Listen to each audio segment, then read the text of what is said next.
Okay, Council, good morning and welcome to the Vancouver City Council meeting of, oops, sorry, I'm getting a little ding here.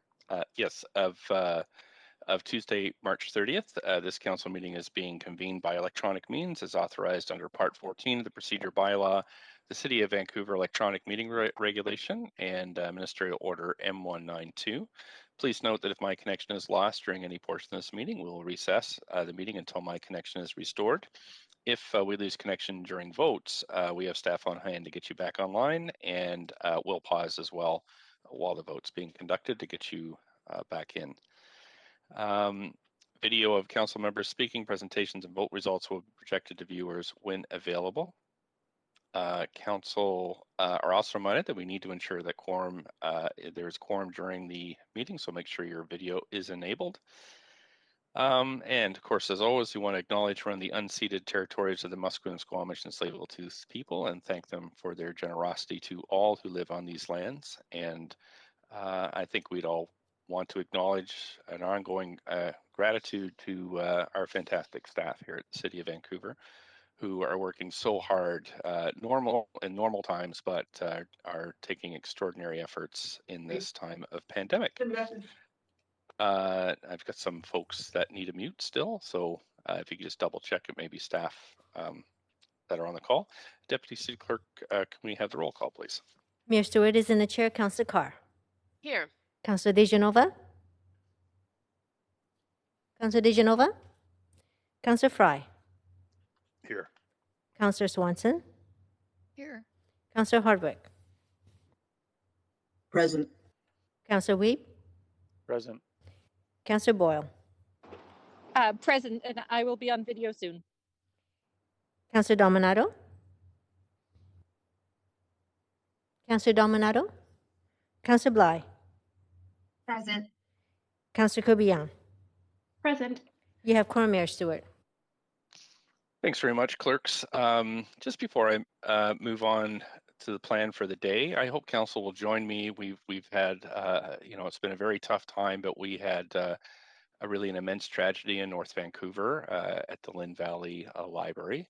I'm just wondering if council would join me for just a moment of silence while we think about the loss of life as well as those injured in this horrible tragedy. I have spoken with the mayor of North Van District, Mike Little, and I'm sure they'd be very grateful for our recognition of the tough times they're going through. So if we could just pause for a few moments, and I'll bring you back after. So thank you, Council.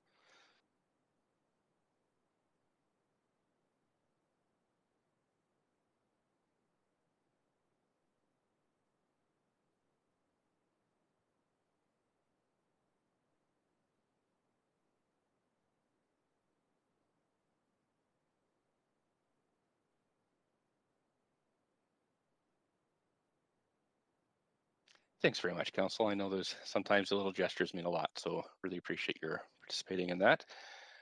I am going to move on to plan for the day.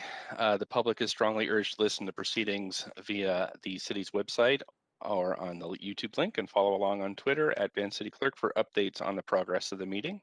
The live stream of this meeting has both audio and video of council members speaking. Presentations, amendments, and vote results are projected to viewers when available. Any comments on agenda items can be sent to the council on the web form, and that address is tweeted out on @VanCityClerk on Twitter. I also want to note this City of Vancouver's longstanding commitment to equity, diversity, and inclusion, including utmost respect for all genders. So I remind council that when addressing speakers and staff, we avoid using gendered honorifics and will instead refer to the person by first or last name, role, or title. So for example, Mr. Mayor becomes Mayor. Today we have 3 administrative items, 6 reports, 23 bylaws, 1 administrative motion, 4 members' motions, notice of council member motions, new business inquiries, and other matters. The plan for the day is to carry on until noon with regular council business, break at lunch at noon for lunch, and then we're in camera. Council, we have a really long in-camera agenda, so we'll be going from 1 until 5 p.m. in camera. we take a dinner break from 5 to 6 and then return at 6 p.m. to deal with the remainder of the agenda. So I'll just have you keep that in mind as we're thinking about moving through items on the agenda. In camera. So we're required to meet in camera this week, and the reasons and authority under the Vancouver Charter are listed in the agenda. Would someone like to move a motion to go in camera? So So moved. moved. Councillor DeGenova. Okay. Second. Thank you, Carr. Councillor Carr. Okay, all in favor, yay. Yay. Opposed, nay. Great. Thanks so much. So we're done that. Council, we have a lot of minutes to get through. I think 5. So minutes 1 are from the public hearing of February 1st, 16th, 23rd, 24th, March 2nd, and March 4th. Any corrections? So moved. Councillor DeGenova. Don't hear corrections. We have Councillor DeGenova as move adoption. Seconder. Councillor Kirby-Young. Thank you. All in favor, yay. Yay. Yay. Opposed, nay. Okay, great. That passes unanimously. Thank you. Minutes 2. Council meeting minutes of March 9th. Corrections. Mover. Councillor Carr. Thank you. Second. Thank you, Councillor DeGenova. All in favor, yay. Yay. Yay. Yay. Opposed, nay. Okay, that passes unanimously. Minutes 3 of the public minutes of the public hearing March 9th. Any corrections? Mover. Councillor Carr. Councillor Swanson, seconded by Councillor Carr. All in favor, yay. Yay. Yay. Opposed, nay. Thank you. Minutes 4, minutes of the council meeting of the Standing Committee on Policy and Strategic Priorities meeting on March 10th. Any corrections? So moved. Councillor Carr. Thank you. Second. Seconder. Thank you, Councillor DeGenova. All in favor, yay. Yay. Yay. Opposed, nay. Great, thanks. Last one. Minutes 5 are the minutes of the Auditor General Recruitment Committee meeting of March 12th. Any corrections? Mover. Moved Hardwick. Thank you. Seconder. Second. Thank you, Councillor DeGenova. All in favor, yay. Yay. Opposed, Yay. nay. Okay, thanks very much. That has passed unanimously. Moving on to matters adopted on consent. Council now considers matters adopted on consent. If I can bring your attention to the agenda, we have reports 1, 4, 5, and 6 on the consent agenda for consideration. Just pull up my screen here. If you'd like to hold one, just put yourself on the queue. I'm just looking. Just quickly then verbally, anybody want to hold any of these reports? 1, 4, 5, Yes. and 6. One, please. That's okay. Anybody else? Okay, thanks. Folks, could I have a somebody move? So moved. Yep, move it. Second. Second. Okay, thank you. I You think I pick. heard Councillor Carr first, Councillor DeGenova second. All in favor, yay. Yay. Opposed, nay. Thank you. So, so then we have passed the funding application to FCM's Green Municipal Fund, Sustainable Affordable Housing Program, and Cole Harbour Mixed Use Project. We have passed the 2021 Animal Welfare Grant, and we have passed the amendment to resolution for 313 and 309 Alexander Street lease. Clerks, I'm on the right track here.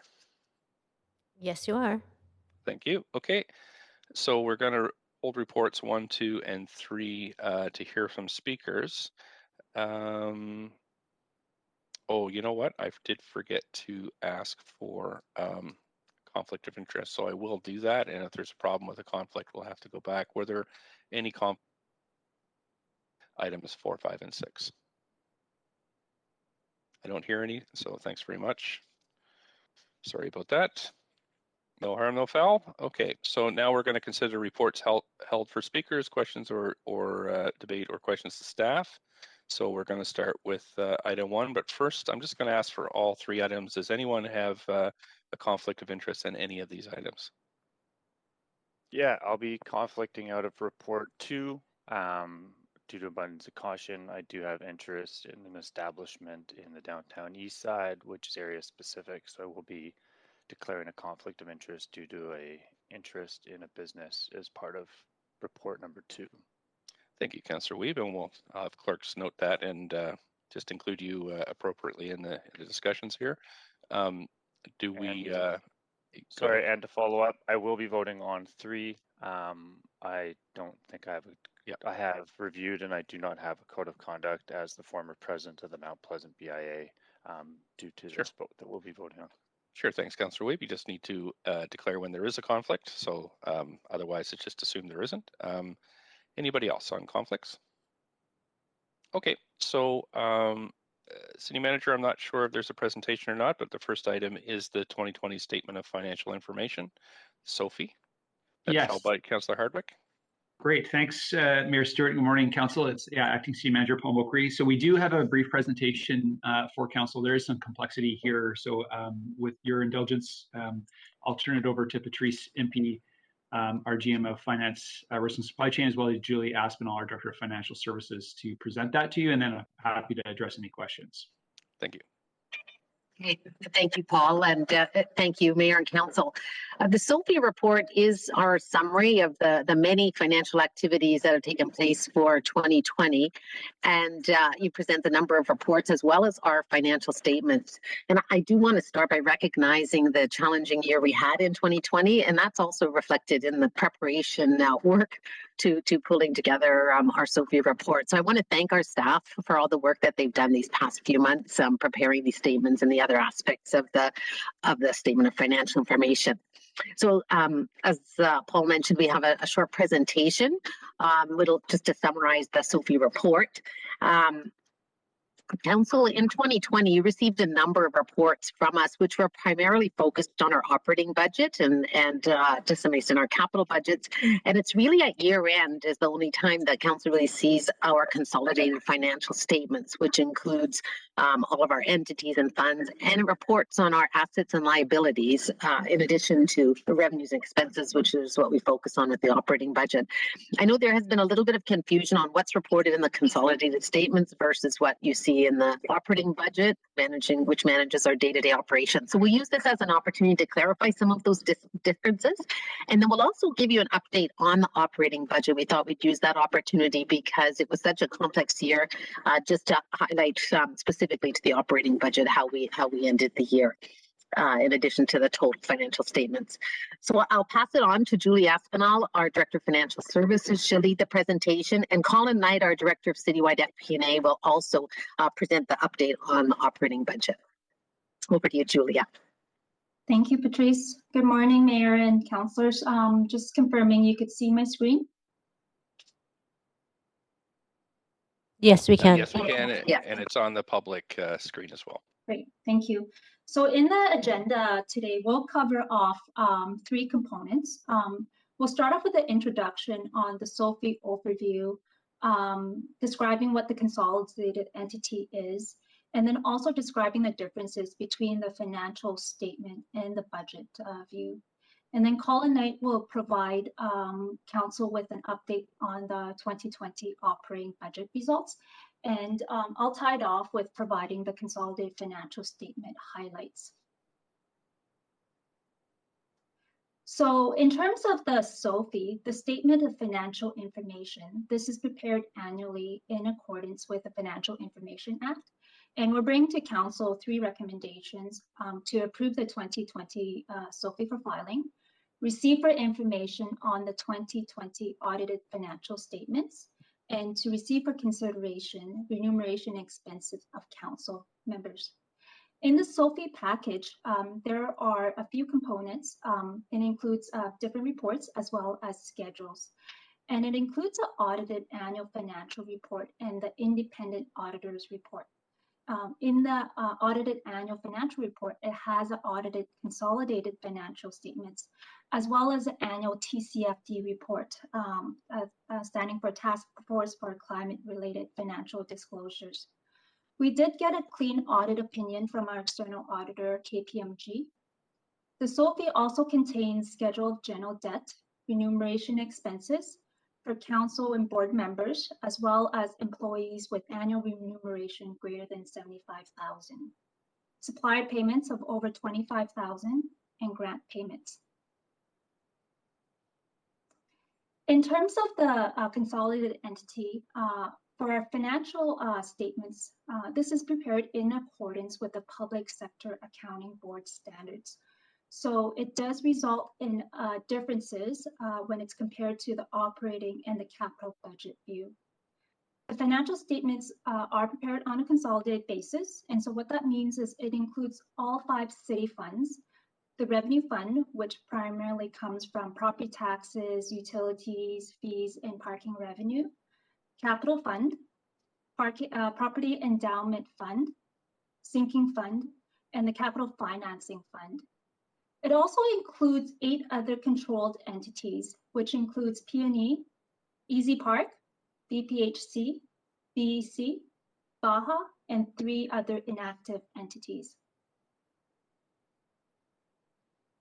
In terms of, I was mentioning that there's a difference between the annual operating budget view as well as the consolidated financial statements. In the annual operating budget, this is prepared in accordance to the Vancouver Charter, which requires the city to have a balanced budget.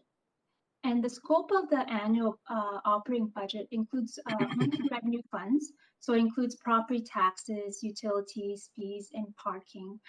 And all these revenue sources are to cover off the city's day-to-day operations, including police, fire, library, community centers, and general government. With respect to the consolidated financial statements, this is prepared in accordance with the public sector accounting standards. And typically we do budget for an annual surplus. And for 2020, the budgeted annual surplus was 169 million. And it includes all 5 funds, as I had mentioned earlier, and 8 other controlled entities.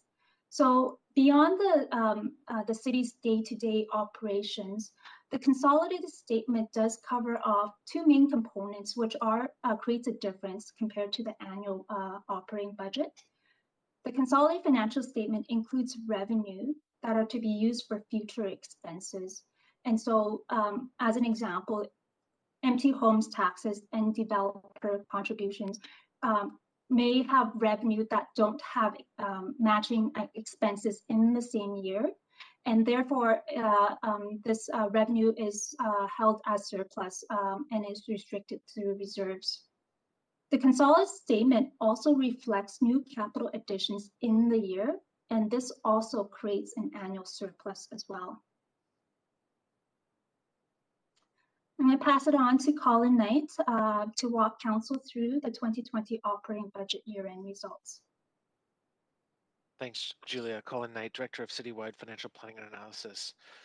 So looking at the operating budget and where we finished the year in 2020, here are a few highlights. So as Julia noted, by the Vancouver Charter, the operating budget must be balanced, and we ended the year in a balanced position.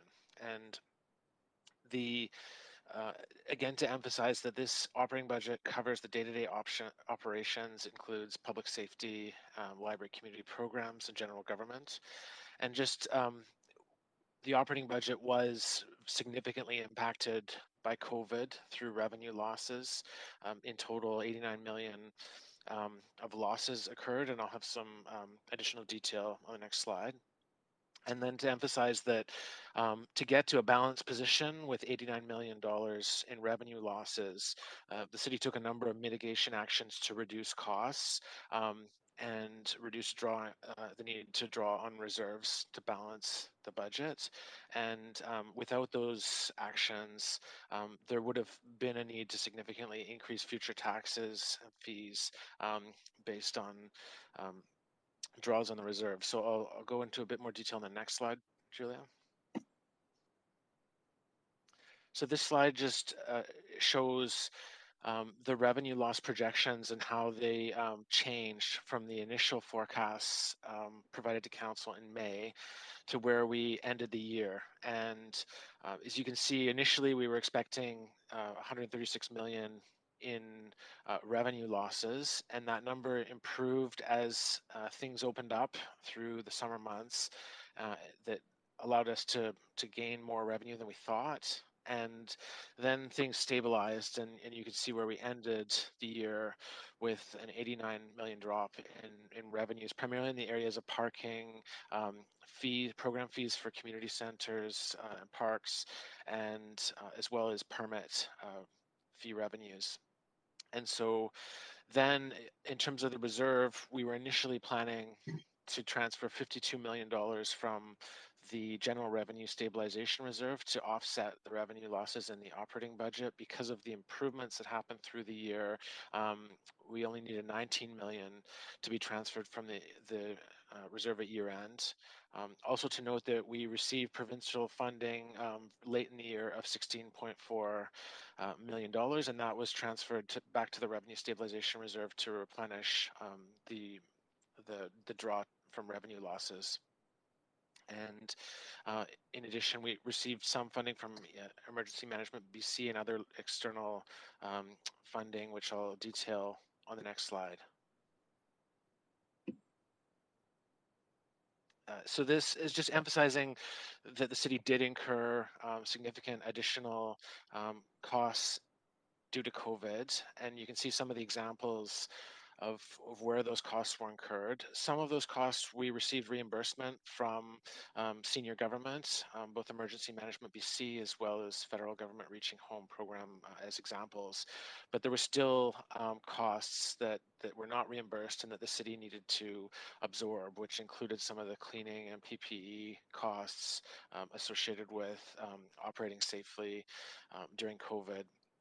And then to note that in addition to the monetary impacts, there are some impacts that have that maybe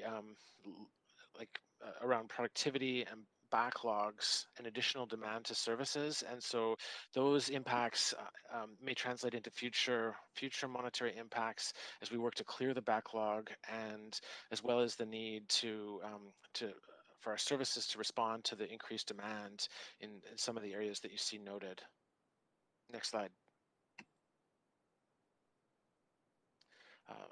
Just an update on the General Revenue Stabilization Reserve, which is the reserve set aside to stabilize unexpected revenue losses and unexpected expenses in the operating budget. And again, to note that we did improve from where we thought, but we still have significant needs for reserve in the future. Notably, for the 2021 budget, we're still expecting to draw $57 million from that reserve to balance the budget. And in addition, there are commitments set aside in that reserve to fund future expenses, for example, permit work that has not yet been completed. And so as a result of those commitments, we're anticipating a balance of 1.8% in the reserve at the end of 2021, and that being well below the target range of 8 to 16%. What that means is that it's not sustainable to keep using reserves beyond 2021. If revenues do not improve, we will need to take steps to balance the budget that do not rely on using reserves. And we'll also need to look to replenish the reserves once the city's revenue situation improves. Thank you. That concludes the operating budget slides, and I'll pass it back to Julia now. Thanks, Colin. I'll now go through the 2020 consolidated financial statement results and highlights. And first off, I wanted to touch on the consolidated statement of operations, the annual consolidated surplus. In 2020, we reported an annual surplus of $229 million. Where does that surplus come from? So it's essentially the difference between the consolidated revenues of 1.8 billion less the consolidated expenses of 1.6 billion. And it doesn't include capital expenditure spending and debt reserve contributions. As I had mentioned earlier, the budgeted annual surplus was at 169 million. So the 2020 annual surplus of 229 million versus a budget of 169 million, that difference is primarily driven by the unbudgeted empty homes tax. in terms of just explaining the consolidated annual surplus of the 229 million and where did it come from? There are three primary drivers that generated the annual surplus of 229 million in 2020. So the first one is around developers' contributions. So for developers' contributions, there are two types, CACs and DCLs. For CACs, PSAB requires the city to recognize the revenue upfront, regardless of when that spending occurs. And oftentimes that spending occurs in the future. So therefore, the revenue is part of the $1.8 billion, but not in the $1.6 billion of expenses. The second developers contribution are DCLs. So for DCLs, the revenue and expenses are recognized at the same time. So when the spending occurs, the revenue is recognized. So in essence, there is a matching in terms of the revenue and the spending. But however, for DCLs, a lot of the spending occurs through capital expenditures. So the impact is on the balance sheet. So in essence, the revenue is recognized, but there's no matching expenses on the statement of operations. And then so these two creates a surplus, and the surplus are held in reserves for future spending purposes.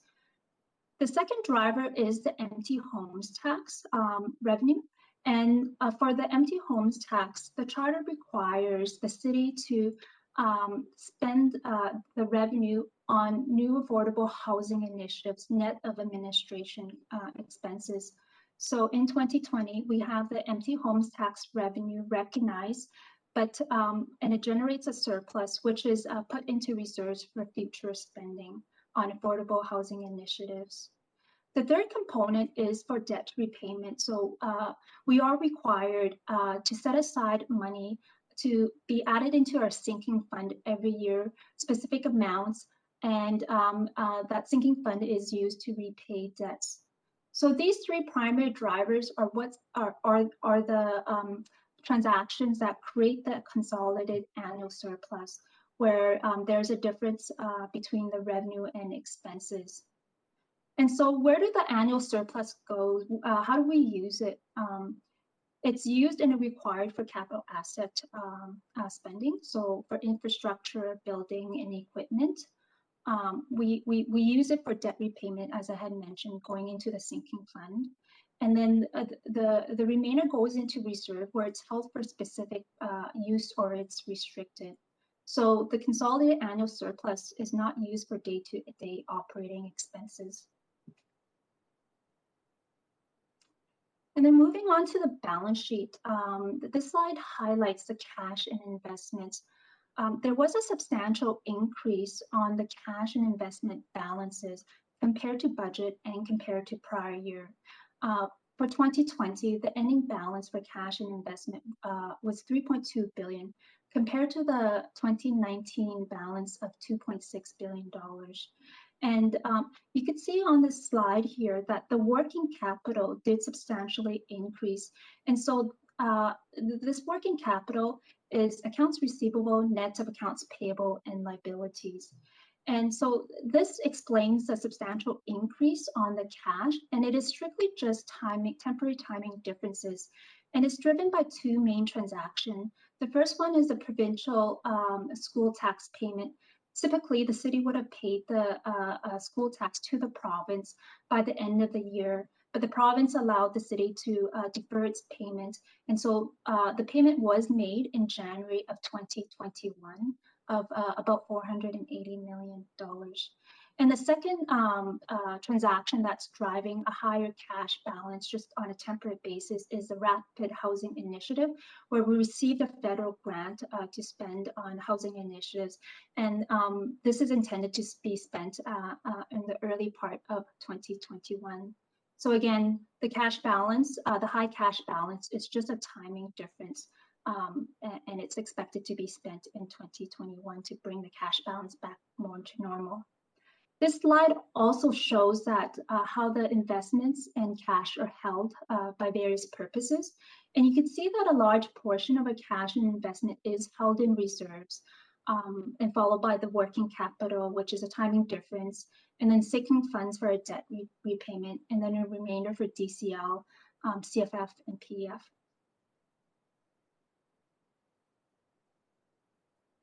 On this slide here, as I mentioned, the annual surplus, we have historically recognized annual surplus, and in 2018, that yellow dotted line shows an inflection and increase, and that was when we introduced the empty homes tax, where the year that we start recognizing the empty homes tax revenue.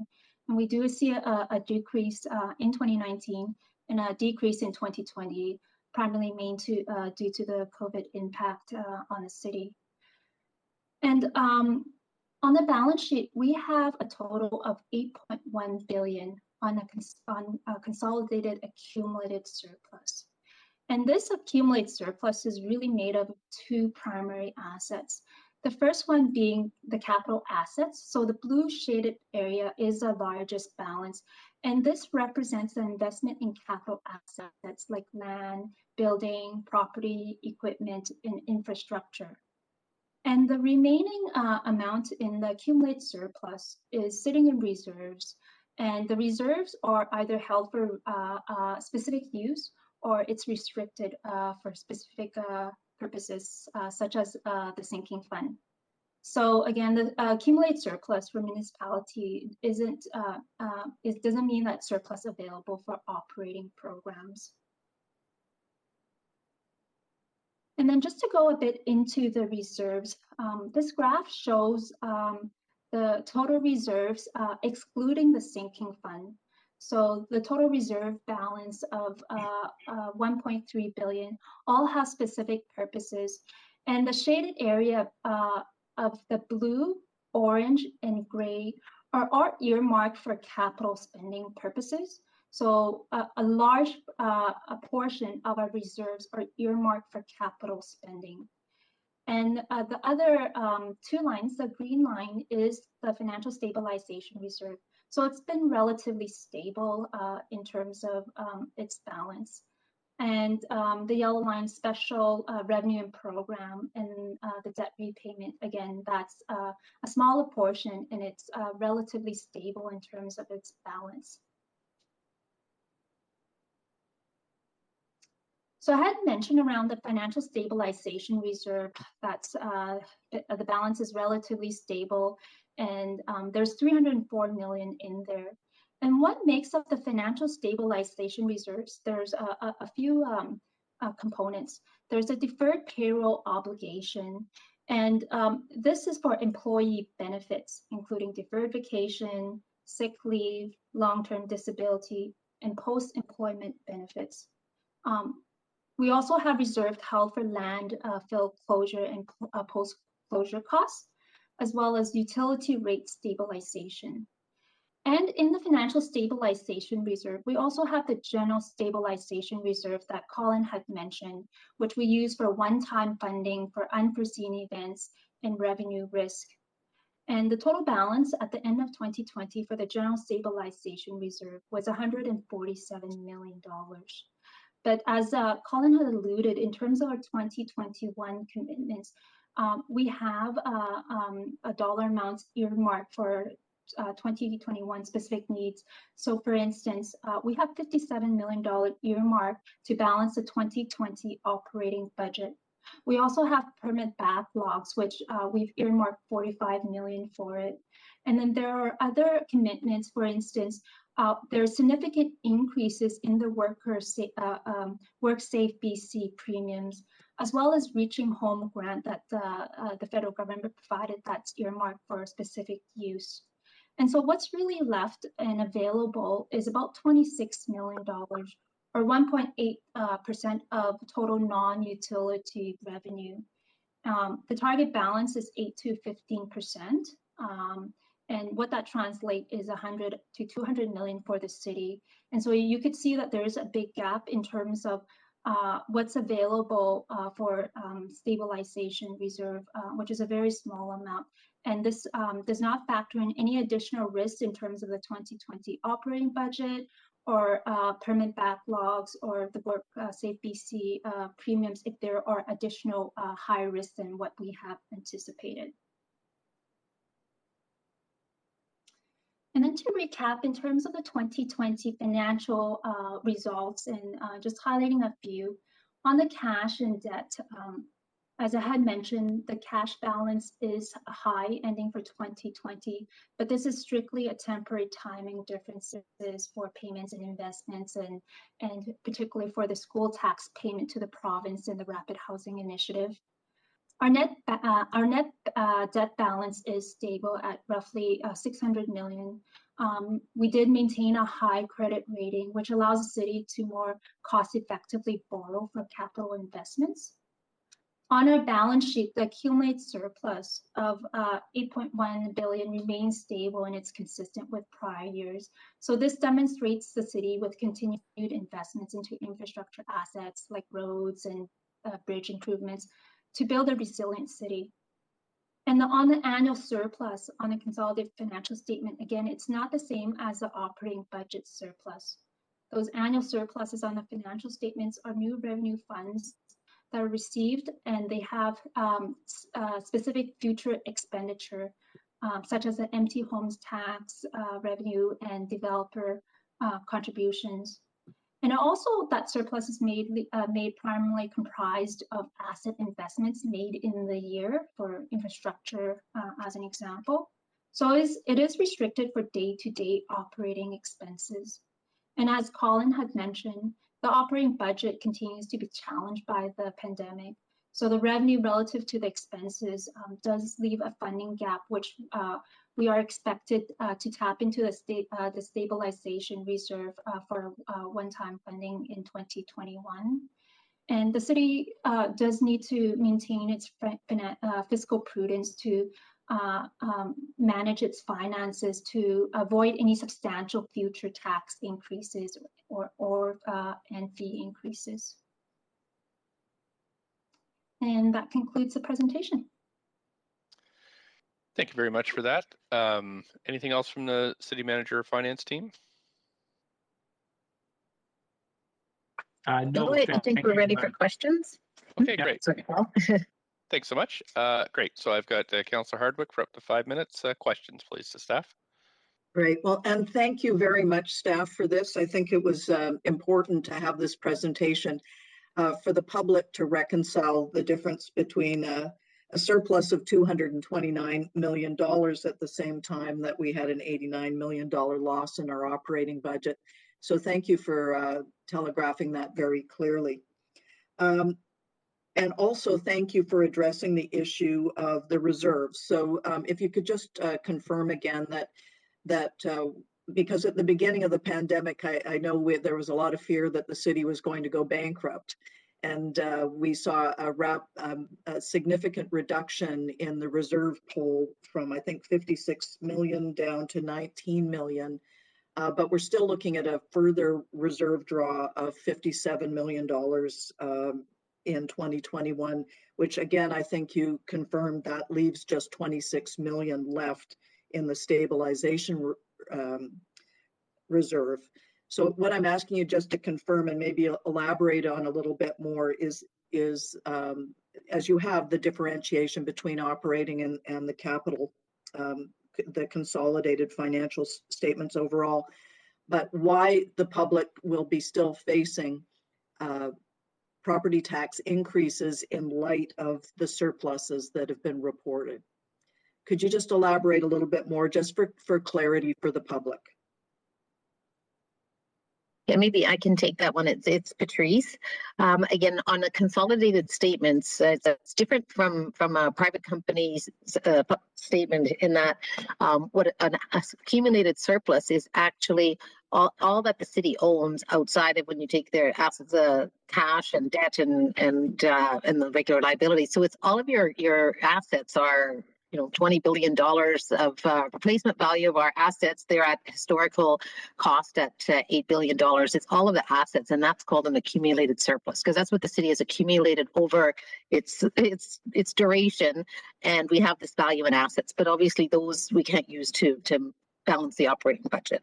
So the operating budget itself is specifically revenue from property taxes and fees, and expenses, which is all of our, police and fire, all of our staffing, etc., is in the operating budget. So quite different. As a surplus in the consolidated statements isn't what we would think of as money available to spend. It's actually mostly our assets, and then it's revenues that we have specific to future, generally asset expenditures like the empty homes tax. So the challenge that we have with our revenue shortfall in our budget is that if those revenues don't come back, we don't have sufficient stabilization reserve to continue to balance the budget. And if you remember the 2021 budget, we actually reduced, it's actually lower than the 2020 budget. So we've reduced our budgeted staffing levels as well to balance, and still expect to draw $57 million from the stabilization reserve. So we're still in a challenging place. We're expecting that revenues will come back in 2022, but we need to manage that closely.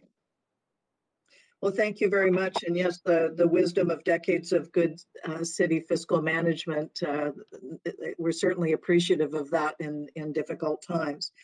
You confirmed that there was $26 million left after the $57 million that would be drawn down per the approved 2021 budget. What would the city do if it ran out of reserves?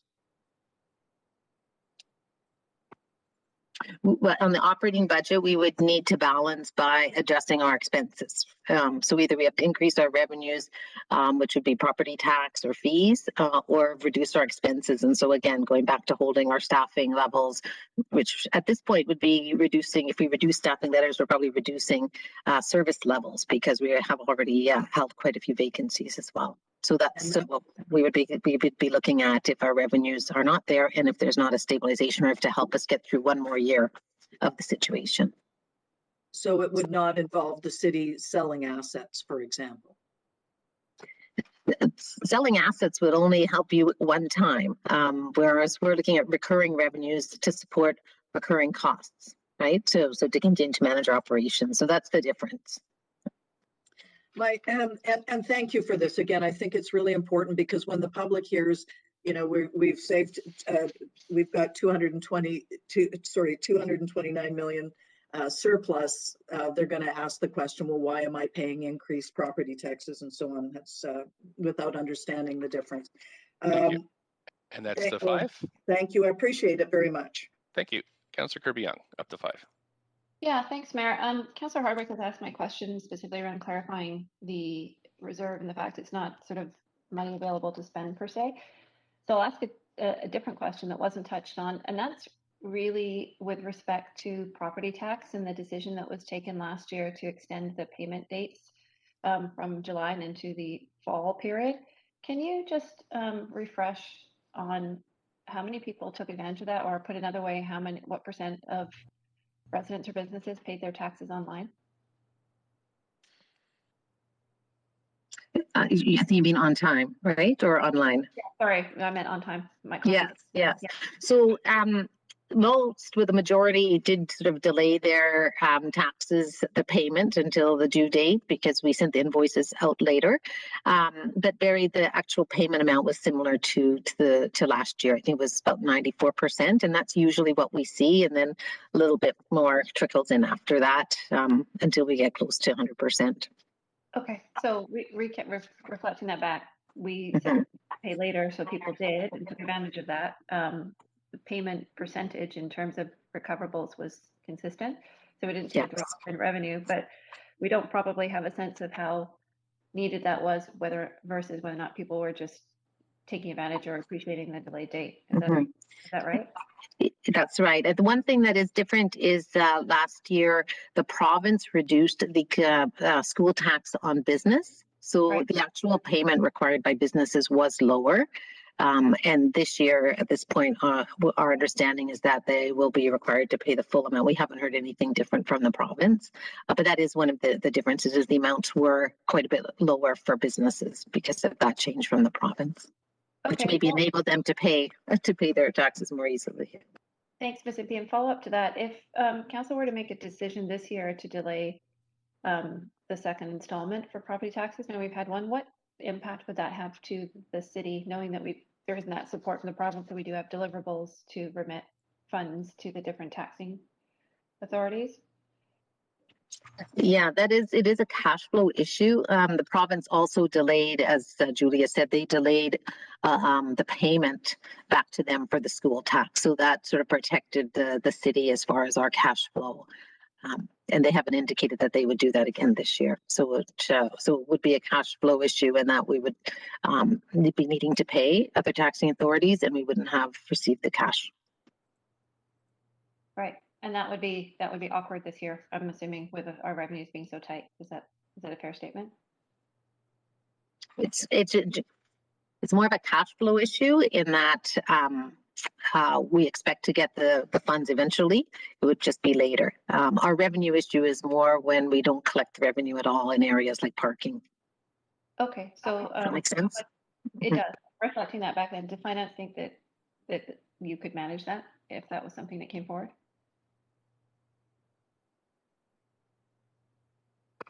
We would need to just do a calculation just to see what our cash flow is. But we can get back to you on that. But generally, I would think that we just need to look at the numbers. Okay, thank you.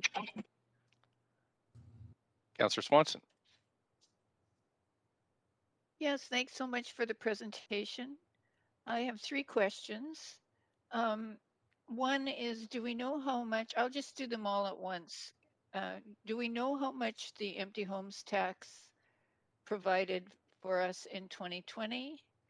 Number 2, is VPD required to release information about their members earning over 75,000 like we are? And number 3, one of the slides said that there was 45 million to deal with the permit backlog, and I'm just wondering, has that has already been allocated, and do staff think that's enough to deal with the backlog? Yeah, maybe I can take that, and Julia and Colin, feel free to jump in. The EHT, we did report the collection for EHT in our report. I believe it was 38 million for 2020. Okay. So that, so we've received that in 2020. As far as the VPD, they do not, there is no SOFI for VPD. So they're excluded from SOFI and don't report, aren't required to report their wages over 75K. And then as far as the set aside for the permit backlog, the way the accounting works is when a permit is paid for, we recognize it as revenue. But as we know, it takes us some time to process those backlog or process the permits. And that number has extended quite a bit this year because of COVID. That time has taken longer. So we've recognized revenue for the permit, but we know we still need to do all of the work in the following year.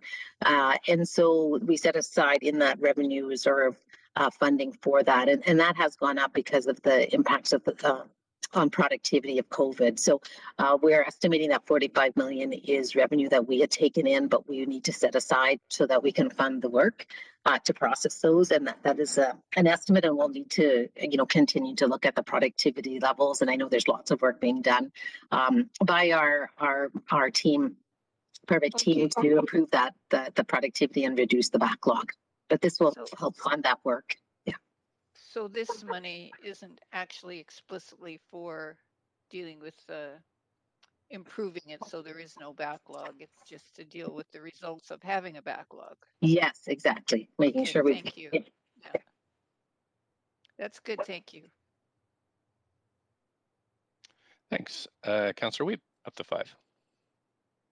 Yeah, I'm just wondering on the task force for climate-related financial disclosures, some of the metrics we don't have, including forest canopy and others. We just talk about the park board's reported canopy, but we don't have like our audited version. I'm just wondering on some of these what kind of metrics are needed, and are we looking in the future, recognizing we have climate emergency action plan, to kind of strengthen this section of our financial reporting moving forward? Yeah, thank you, Councillor Reeve. I don't know, Lloyd, are you on the line from our sustainability team? We obviously work very closely with them on our TCFD reporting. Lloyd, are you there? Would you be able to take that one? Great. Okay, thanks. Yeah, hi. Yeah, the TCFD being a pretty sort of nascent standard, I guess, we are definitely continuously working to improve our disclosure, and especially around sort of the more quantitative metric section of the disclosure. So yeah, these are the results that we have at the time, but we'll definitely be improving that in the future. We can also say that natural assets such as forest canopy can be considered for ESG reporting for future considerations, but we're definitely looking into expanding that as we go forward. Okay, because I think it'd be helpful as we look at the positive incomes and where we're at on some of these, including the GHG emissions, just having more robust information provided here in the task force for climate change related financial disclosures, recognizing, looking at some of the other municipalities and how they've done their reporting. Appreciate that. Second question I have is the police board's recent decision to challenge under the Police Act the council decision for police budget. I'm wondering where that would, if that does become a 5.7 return to our financial disclosures, how does that fit into this work? Mm-hmm. So though that would be an unfunded expense because we balanced our budget at the council approved BPD budget. So that would create a deficit in the operating budget that we would need to fill with the revenue stabilization reserve, that small remaining amount. Okay, perfect. And then my last reductions in our cost structure if we can manage that through the remainder of the year. Okay, and then recognizing that the city has a lot of different funds through DCLs and CACs and like Park Acquisition Fund and Affordable Housing Fund, where's the best place to showcase a disclosure of what the amount is in those funds? Recognizing that I didn't see them here today, but how much is left over in the DCL funding for park acquisition? Just where would the public get that information if it's not disclosed in our financial statements here? Thank you so much. Okay, bye-bye. Hi, clerks. We can hear you on the, if you can mute, that would be great. Thank you. Staff? Julia or Greg, do you have that information? There is some detail in the financial statements, but you're correct. We don't have, it doesn't give the detail by the type of DCL. We do a report annually in July, I believe, on our overall development contribution. So it would be in that report, though not necessarily in the annual financial statements. So in these financial statements, so that's where people would see what the kind of level of all of our funds are, recognizing that the City of Vancouver has significant pockets of money that are allocated for significant. We do have a slide that we could, if council wants, we could pull it up or we could share it with you later that shows the breakdown of the DCLs. I think we do have one that is available. How about other large? Yeah, that would be great. I'm just wondering, how about other large funds, recognizing there is, right, Snow Contingency Fund. Like we have a lot of funds as a City of Vancouver that are dedicated amounts of funding. And I'm just wondering how we can best kind of showcase those amounts in future financial reports. In the financial statements, there is a one page which outlines all of the reserves. That's probably the biggest amount, and everything would be there with the exception of the DCL, which isn't in the reserve bucket. But the CACs is by far the largest. Okay. Yeah. So if you look, that's page 21. Thanks, Julia. It's on page 21. Council contingency is a very small amount, which is just, for things that may come up during the year on the operating budget. It's not very material relative to the reserves. And again, most of those reserves are for capital. Okay. Thank you very much. Appreciate it. Councillor Kirby-Yung, just a minute and a half. Yeah, thanks, Mayor. Happy to move the report. And I also have an amendment that I sent in to the clerk separately as an addition. Okay, we need a seconder for the to move the report. Second, Councillor Dominato. Okay. Okay, and the clerk should have the amendment. Yeah. And it's really in the context of hearing from staff around sort of the financial health of the city. And I think being very top of mind for everybody today about the state and the struggle, particularly of business and small business, restaurant sector, arts and culture, and other entities and sectors in the city, about how difficult it has been with the extended pandemic and what we're seeing with the variants and additional measures and shutdowns, which could go on for some time. It's going to really impact a number of businesses without having revenue coming in. And so the amendment is really asking staff to report back on the earliest opportunity on the potential to an impact of deferring the 2021 property tax payment due date to the fall, as was done last year. I believe that was brought forward by Mayor Stewart. And this may well be an excellent strategy to consider for this year. As I said, this doesn't say do it. This says staff to provide information back to council on what the impact is so we can make an informed decision. And then second part to that amendment that says, and that council include info on the potential for specifically deferring the business class taxes versus residential, as I think that's really where we're hearing that the pressure points are. So that is the amendment. Seconder for this? Second, Councillor Dominato. Okay, we're on an amendment queue. Does anybody want to speak to this? I know we've just had this sent to us. Anybody want to speak to this? Point of privilege, Mayor Stewart. My Councillor DeGenova? yes, my apologies. My panel's frozen, so I can't add myself to the list, but I did have questions. Sure. Go ahead, up to 5 minutes, and this is the debate portion on the amendment. Of course. Point of information, just through you to staff. Please go ahead. I understand that our ability as a city to do this, because the way that we not only collect our taxes, but taxes also for the province of British Columbia, which often, residents will approach me and talk about how high taxes are. And although we do increase our taxes, we also collect 50, I believe it's 52, if not 53% now, of the taxes that we take in at the City of Vancouver are going to the province. So I'm just wondering if this is something that the Minister of Municipal Affairs would need to okay, or if this is fine to move forward, because this isn't just our taxes we're talking about. This is also the collection of taxes for the province. Over to staff. Thanks, Mayor Stewart. Yeah, this motion calls for us to report back. So we can, in that report back, outline what the impact of this would be in terms of the city's obligation to those other taxing authorities. So that would definitely be one of the considerations for council in thinking about this going forward. But yeah, we would cover that in our report back. Thanks. Is that it, Councillor DeGenova? That's all. Okay, thanks so much. Just trying to get my queue up here. I don't see anybody else. Councillor Wiebe, go ahead. Up to 5 minutes. I guess point information to staff as well. Yeah, please go ahead. Yeah, I'm just wondering, recognizing the difficulty with SECRA and some of the rent relief financial programs, I'm wondering if staff in that report back can look at how this would impact small businesses that are currently utilizing some of the federal rent subsidies that include property tax rebates, so that we can ensure that we're not affecting those businesses that are already in a triple net lease that are working with rent relief.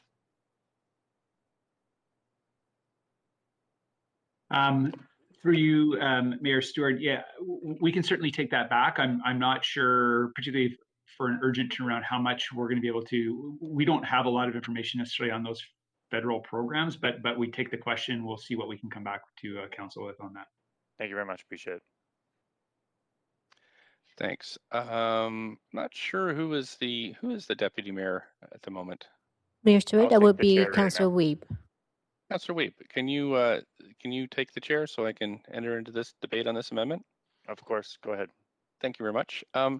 So I do have just a point of information to ask the staff. I'm just recalling last year that I was engaged, and I think the city management team was engaged especially in coordinating the deferral deadlines, just so we didn't get stuck with an enormous tax bill. And is my memory correct there? Yeah, I think that the challenge is that if the province doesn't defer their payment, then we're on the hook to pay the taxes to the province, even though we may be at risk. Certainly timing, we wouldn't have collected them, but we may be at risk of anyone who doesn't pay. So so that's one of our additional risks with doing this without the coordination with the province. And that, yeah, so that would be part of our report back. Okay. I can share that right now, that part of what enabled it last year was that coordination with the province on the timing of payments. Okay, thanks. And just in the debate portion of this, and it is really hard for me to send amendments in when I'm chairing, but I'm wondering if actually council would prefer, rather, it's a good idea, I think, to have a report back from staff on this.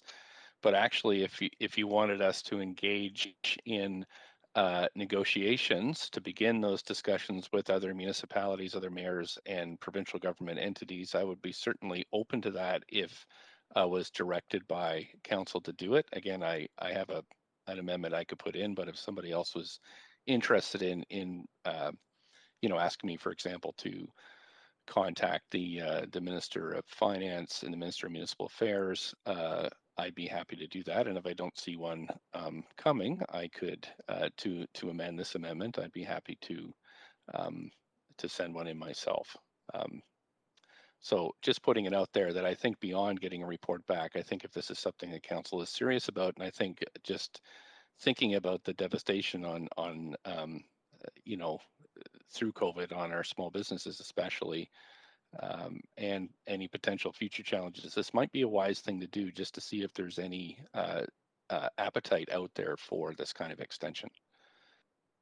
So I don't see anybody else on the queue. Don't see anyone queue. Should we take a short recess? I was just And so I've got Councillor Fry on the list. Point of privilege, Councillor Kirby-Yung, go ahead. I have sent in an amendment to that effect. Okay, great. Okay, we have Councillor Fry on the list. Councillor Fry, you're up next. Go ahead. I could take the chair back there. You can take chair back. Councillor Stewart, go ahead. Okay. Thank you very much, Councillor Wiebe. Chair Wiebe, now Councillor Wiebe. Councillor Fry, up to 5 minutes. You know what, Mayor, I've just seen Councillor Kirby-Young's amendment come through. I was going to supply an amendment to the amendment, but I'm happy to cede the floor to Kirby-Yung because the amendment's the same. Okay, great. Thanks very much. Councillor Kirby-Yung, up to 5. Yeah, thanks, Councillor Fry, and thanks, Mayor. And I appreciate sort of your conveying the spirit of that amendment. So happy to work on emailing in the language, which the clerk has. I think it's appearing on screen now. And read at the moment that the Mayor contact the Minister of Finance and Minister of Municipal Affairs to explore coordination and alignment of potential tax due and transfer dates. Okay.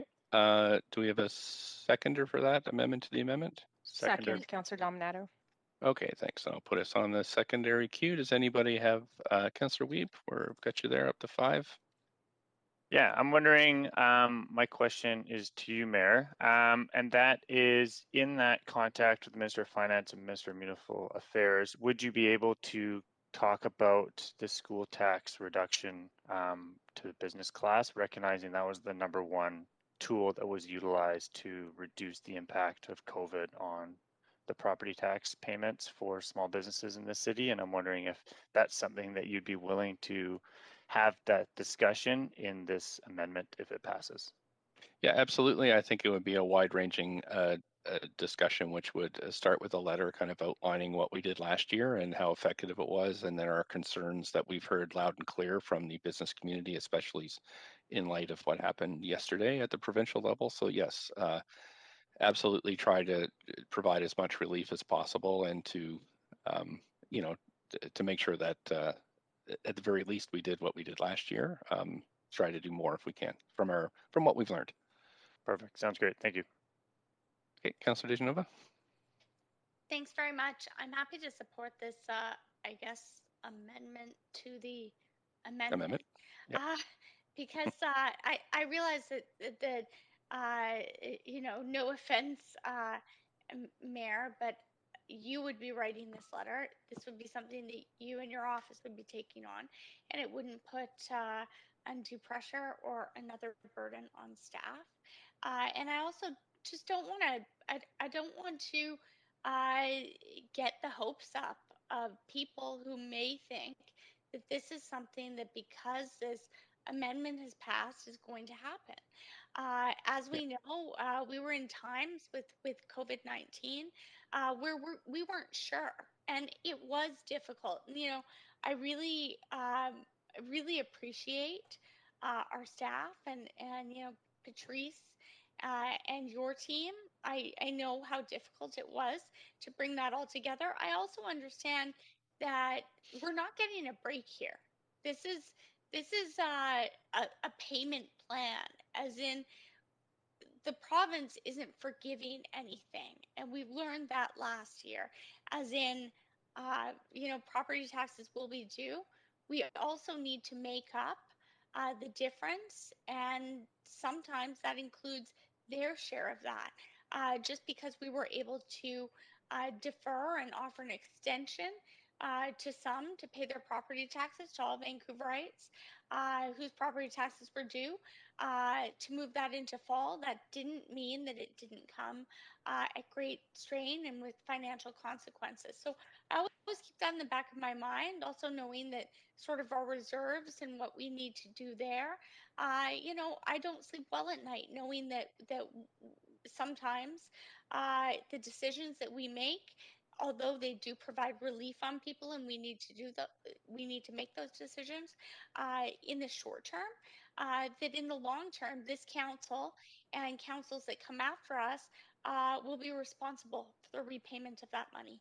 So I think that it's really important to note that, and I just wanted to acknowledge that, you know, I want to do all that we can, especially considering, you know, raising taxes wasn't something that I personally could support, considering the situation that people are in our city, you know, with COVID-19, and even prior to that. You know, we rank often as one of the least affordable cities in the world to live. You've heard me say this before, but I think that it is important that we do look at ways to relieve that financial stress on people who are just trying to survive in our city. So for that reason, I will support this and appreciate you writing that letter to Minister, I believe it's Minister Robinson, who is the Minister of Finance. Thank you. Thanks. Councillor Carr, up to 5. Yes, thanks, Mayor. And I just want to say also that I very much support the spirit and intent of this amendment and the amendment to the amendment. And I also want to say that I'm incredibly grateful to the property owners of this city, residential and business, etc., that who the vast majority of whom did pay their taxes on time, but the deferral last year was incredibly important. I know to the number who did defer and then paid at those dates. So I think the process worked well, and to align ourselves in the potential of possibly needing it this year, and to do that groundwork, I think is a good move. But Mayor, I did hear you say also that you felt that it was important to contact other municipalities. So I'm just checking on your language on that and the reasoning behind that. So this is just a point of information to you about whether or not that language would be important. I know that coordination with other municipalities was key in the last year's efforts around this. So would it be important to you to include language? It can't happen now. We're in an amendment to an amendment, but I'd be prepared to do another amendment once we deal with this one, to add the words contact other municipalities, if that's the appropriate language. Yeah, thanks very much, Councillor Carr. You know, this whole discussion is bringing back, I don't know about for you guys, but it's bringing back a serious kind of terrible deja vu of what last year was like, which was super stressful. And if you remember, different municipalities were scrambling to do different things. And for example, through this debate, we learned that if we deferred the school tax on our own without having coordination with the province, then we would be on the hook for paying it before we collected it, which would be devastating. So really, this all does stem from the province providing, flexibility for the municipalities. So I think that probably just through the province is the appropriate, I can have informal discussions, which I did, for example, with mayors at the at Metro at the mayor's council table there. We did discuss COVID relief. This is part of it, but I do think since we've had one crack at this already, the province would know that they have to move first in order for us to do this.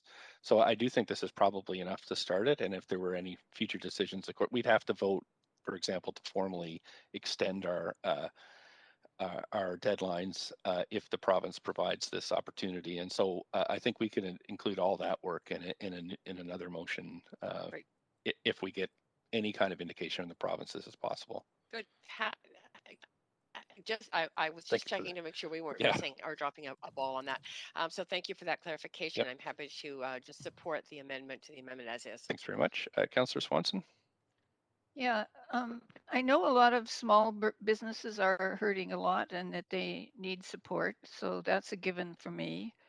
But there's also some businesses that are not hurting. Like we've just heard recently that Jimmy Pattison and Chip Wilson, for example, who have businesses in Vancouver, have made literally billions since the pandemic. So I'm wondering, when you're talking to the province about this, could you plead with them to allow us to have a progressive tax on business so that we can actually target the ones who can afford to pay more while reducing taxes for the ones who can't? Yes, and thanks for that, Councillor Swanson.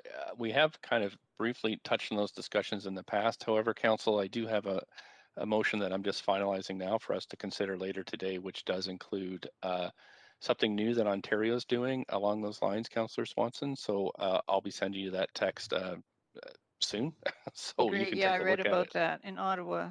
They're doing Yeah. it.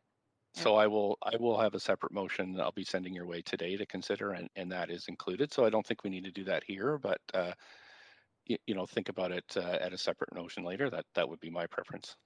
Because it's really not fair for us to make all kinds of provisions that reduce our revenue so that we can help businesses that are in need, and then have big businesses that are profiting from the pandemic actually benefit from what we're doing to help people that are hurting from the pandemic. Thanks, Councillor Swanson.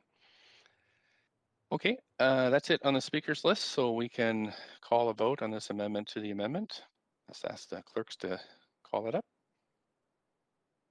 If anybody needs a vote assist, please let me know.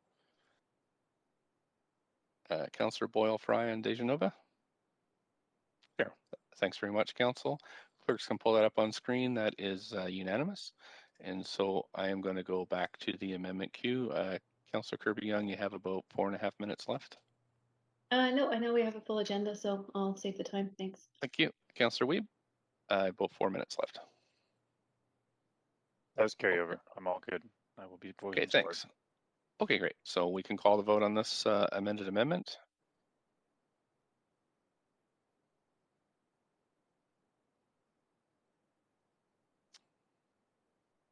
Clerks, if you can pull up the screen, that is unanimous. Thanks very much, Council. And we're back to the main queue. Councillor Kirby-Yung, you've got about 3 minutes, 45 seconds left. No, I'm good. Thank you, Mayor. Okay, great. I don't see anybody else on the queue, so we can vote on accepting this staff report along with the additional amendment.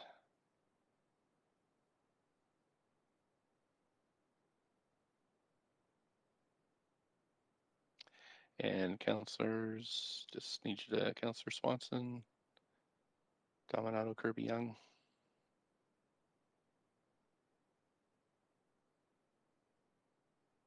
Councillor Dejanova, Councillor Dominato.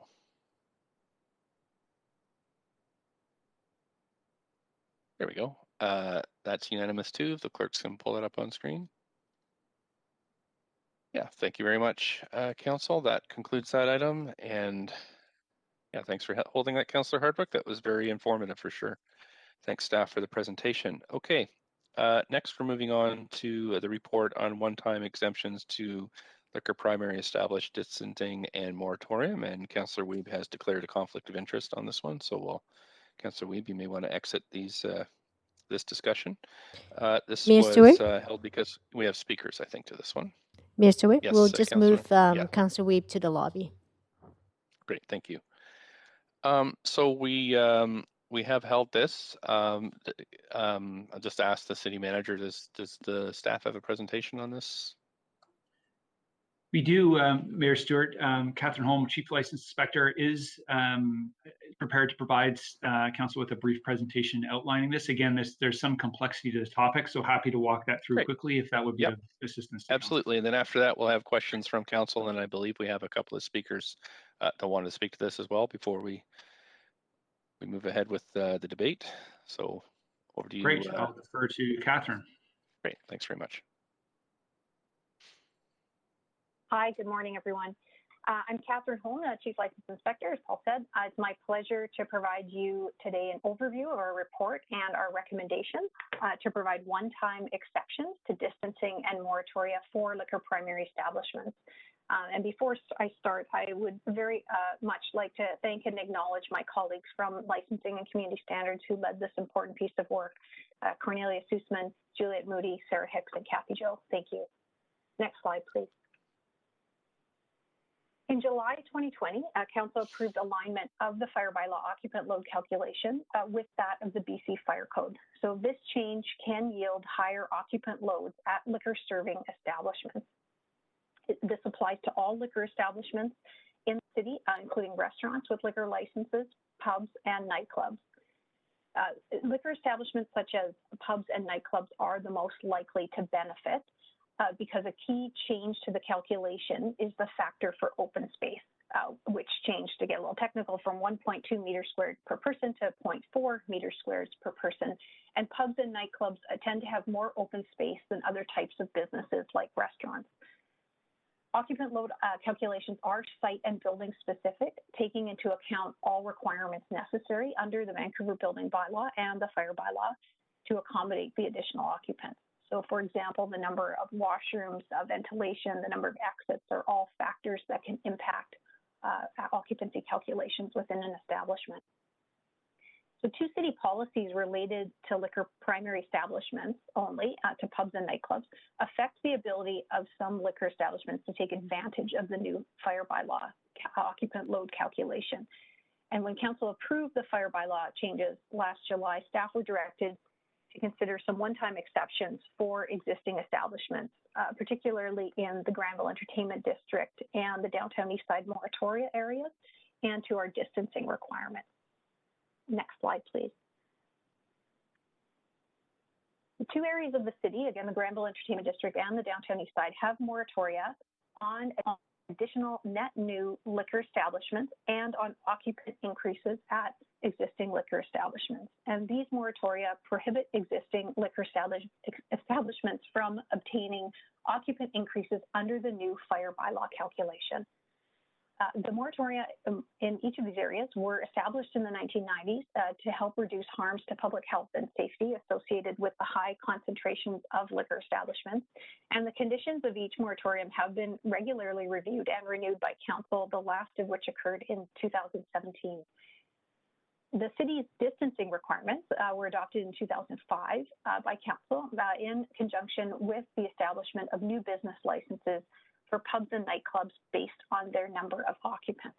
And the distancing requirements aim to distribute the size and number of liquor establishments throughout the city in ways that are appropriate to neighborhoods and, again, to limit harms to public health and safety.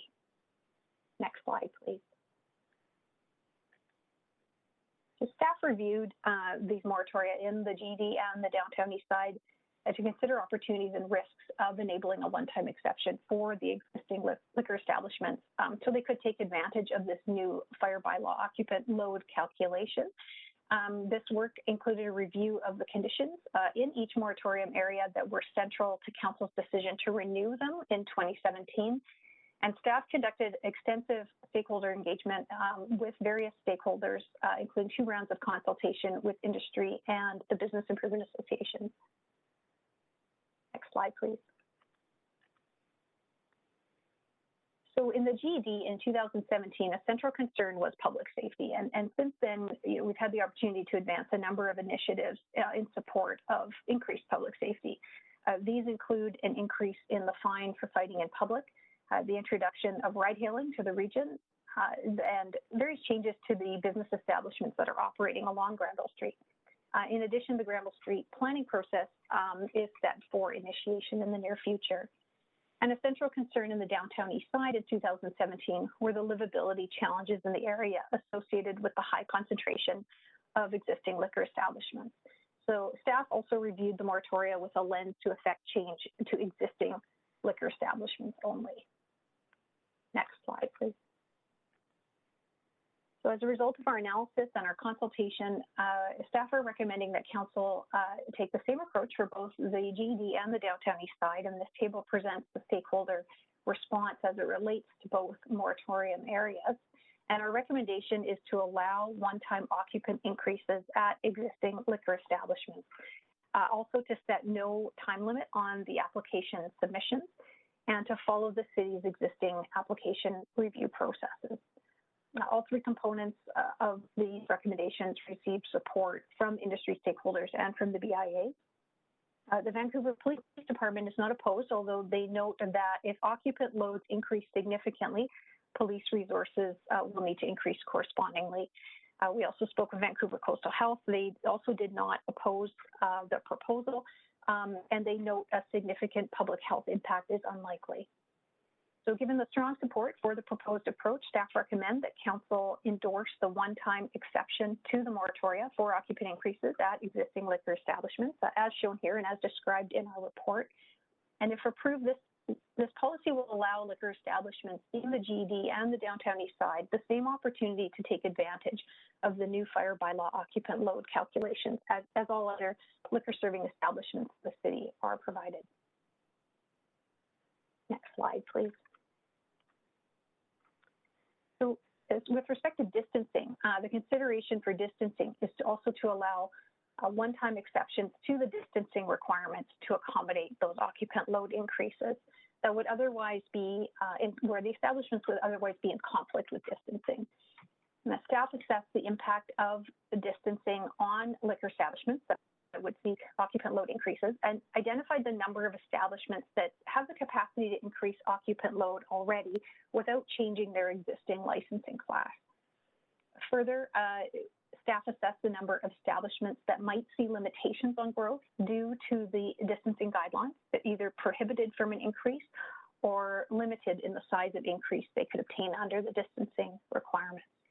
So again, staff carried out extensive stakeholder engagement with various partners and included 2 rounds of consultation with industry and the BIA. Next slide, please. So our analysis shows that the majority of existing liquor establishments, 175 within the city, have the capacity to accommodate occupant load increases without having to change their business license class and without creating a conflict with the distancing requirements. 107 establishments have the capacity to increase by 30% or more within their existing license class and without creating a conflict with distancing requirements. Industry representatives and business owners that we spoke with report that this is likely to be more than enough to accommodate the occupancy increases that most establishments qualify for under the new occupant load calculation. Of the 68 establishments with less than 30% capacity to increase their occupant load, a total of 33, and that's represented in the red boxes, a total of 33 would face some conflict with distancing requirements. 8 establishments have no room to accommodate an increase, so they're at the top of their class. They cannot accommodate an increase within their current license class, and they would be in conflict with distancing if they move to the next license class. And 25 establishments have less than 30% capacity within their current license class, and similarly would also be in conflict with distancing if they move to another class, a higher class. Next slide, please. So given that under the existing distancing requirements, the majority of establishments have more than 30% capacity to increase within their class, and industry feedback is suggesting that 30% will meet the needs of most businesses. Staff are proposing to retain the distancing requirements and for establishments in conflict with distancing requirements to allow a one-time exception for up to 30% growth of their current occupant load. So this 30% represents a policy-based growth opportunity, meaning that all 175 liquor establishments in the city will have a minimum of 30% growth opportunity afforded to them through liquor policy.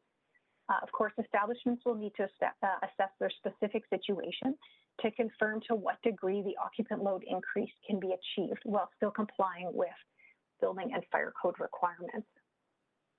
An establishment that's provided an exception would retain its existing license class and pay the standard fee for additional occupants. This proposal also met with support from industry and BIA and was described as a measured and responsible approach at a time when there's significant uncertainty and volatility for businesses. So staff are recommending this one-time exception to distancing as shown in the slide and as described in more detail in our staff report. Next slide, please. Council also asked staff to consider mechanisms to decrease the time it could take for an applicant to be approved for an occupant increase, including an increased or additional fee to expedite city processes. Industry consultation suggests that applications are likely to come in to the city at a slow and steady pace rather than all at once. And colleagues conducting the staff review for this type of application have advised that submissions can be addressed in a timely manner without additional or increased fees. Staff do highly recommend that applicants hire a registered professional to vet their application, as this will decrease the time required for staff review and assessment. And the use of a registered professional will let an applicant know whether they need to make renovations to take advantage of this opportunity. Again, operators may be subject to additional constraints on increasing occupancy related to building code requirements such as washrooms and exiting.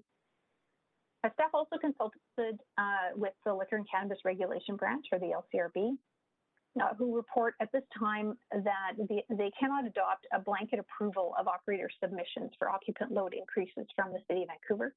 This is due to existing provincial regulations, including the requirement for public input on changes to liquor primary licenses for such permanent occupancy changes, or what they call a structural change. They note the requirement for public input is a substantive factor in the structural change process, and it affects the approval timeline. So the LCRB is evaluating potential options for regulatory change, and they advise that any changes and improvements would not be realized over the short term, but they are in progress. Knowing that the current provincial government requirements will remain in the short term, the LCRB has completed an end-to-end review of the structural change application processes and is currently working on streamlining the operational aspects of the application process to improve timelines for applicants going forward. Next slide, please. So thank you. Happy to address any questions you may have. 3 councillors on the queue for questions. We'll start with Councillor Dejanova, up to 5. Thanks very much. I'm wondering, first of all, thanks for the very comprehensive overview on how this will affect different establishments. I'm just wondering if you might be able to share the exact numbers as to what staff estimate are the amount of businesses that would actually decrease capacity and those that may increase capacity. Hi, Catherine Holm here again. We didn't look at the angle of decrease. We're optimistic that this will provide opportunity for increases in occupancy that will support businesses in their economic recovery through as we move through COVID here. As far as how many will take advantage, it really is hard to say. It is a very site-specific application and assessment. So we do hear that many are interested, but until we have the applications in front of us, it's hard to create a count. Thanks so much. But is it the case that some may decrease? I understand that's not the aim of this, but that could happen. I don't believe that is a expected outcome here. All existing occupancies have been vetted through the existing processes to confirm compliance with various bylaws. So I don't suspect that we would see a decrease as an outcome here. Okay, thanks very much. Also, in understanding and sort of hearing about, especially sort of in the Granville Entertainment District and other pockets throughout our city where people have been known, even through COVID-19, to be gathering, in fact, in such large numbers that it's made the media. I think back to Halloween, for instance, the Granville Entertainment District. Just wondered if this was, I understood that you had contacted and reported back on the consultation with VPD and their input and thoughts on this. But is there any question that this may, in fact, draw people to those areas? And will there be adequate, physical distancing requirements sort of within and between the establishments? Is my concern if there's a number of people in that area as we've experienced in other days. I mean, it seems to me a no-brainer. People might stay, 2 meters apart from each other and wear masks, but surprisingly enough, the media reported that many weren't on specific evenings. So I'm just wondering if there's anything we're doing to look at the spaces and places around these establishments that are quite close together. Catherine Holm here again. The intent here is to enable the operators throughout the city to, address these occupancy changes now in anticipation of future provincial health officer orders being lifted, and that we can resume, back to how we used to operate and with more density within the establishments, and hopefully at some point some mask restrictions and distancing restrictions being lifted. So the intent here is really future visioned and future state oriented, that we would be looking to operate and support these establishments in operating as they did in the past, and that it really isn't intended to create further density necessarily now, where we might the operators may be in violation of provincial health orders if they're operating now in that manner, and that's certainly not the intent and not how it's being interpreted. Thanks very much. I know we have speakers to this, so I will ask some questions of speakers and really appreciate staff's work on this. Thank you very much. Catherine? Thanks very much. Councillor Fry, up to 5. Yeah, I think, thank you for this work. Just following up on some of Councillor DiGenova's questions. What does this look like when the pandemic is over, touch wood? As far as these quantities, how do we roll these back when we're back at normal capacity? Catherine Holm here again. The intent is not to roll back, that these would be permanent changes to occupancy loads or calculations within these establishments in support of their economic both recovery and then ongoing sustainability. Again, as noted, we have made some attempts to calculate in the report estimates of what sort of volumes of increases we might see. It is a very challenging estimate for us to come up with because it is so site specific. But at this point, the intent is for it to be permanent changes in support of these businesses. So I guess where I'm struggling is because we had these occupant loads determined by the fire department in the past, and assuming everything's back to normal and we have full crowds in bars or liquor primaries, and if the fire chief comes back and says, you know what, this is too much capacity, is that a contemplation at all? Councillor, it's Paul Mocher here. I can speak to that. What we've done is align Vancouver's occupancy limits with the rest of the province. So it's not like we're experimenting with this. I think Vancouver previously had more restrictive occupancy limits in our fire bylaw. So yes, and that change in the fire bylaw right now is contemplated as an ongoing change. It was not implemented as a time-limited measure. So council has already made that decision. I think what we're doing now is talking about how it would be implemented for for establishments that are subject to distancing or moratoria restrictions. So yeah, the occupancy, just to be clear, the occupancy changes that were implemented in the fire bylaw were not time limited. And again, we've just aligned with the rest of the province in that regard. If I can add, Councillor Fry, if since I initiated this, I can explain how it started. Is I was having fairly regular meetings with Chief Reed, who came from Toronto, who I asked him, I said, could our establishments handle the provincial levels? And he said absolutely. He thought that these were put in place when we were trying to get buildings up to fire codes, but that had reached those. So I did that.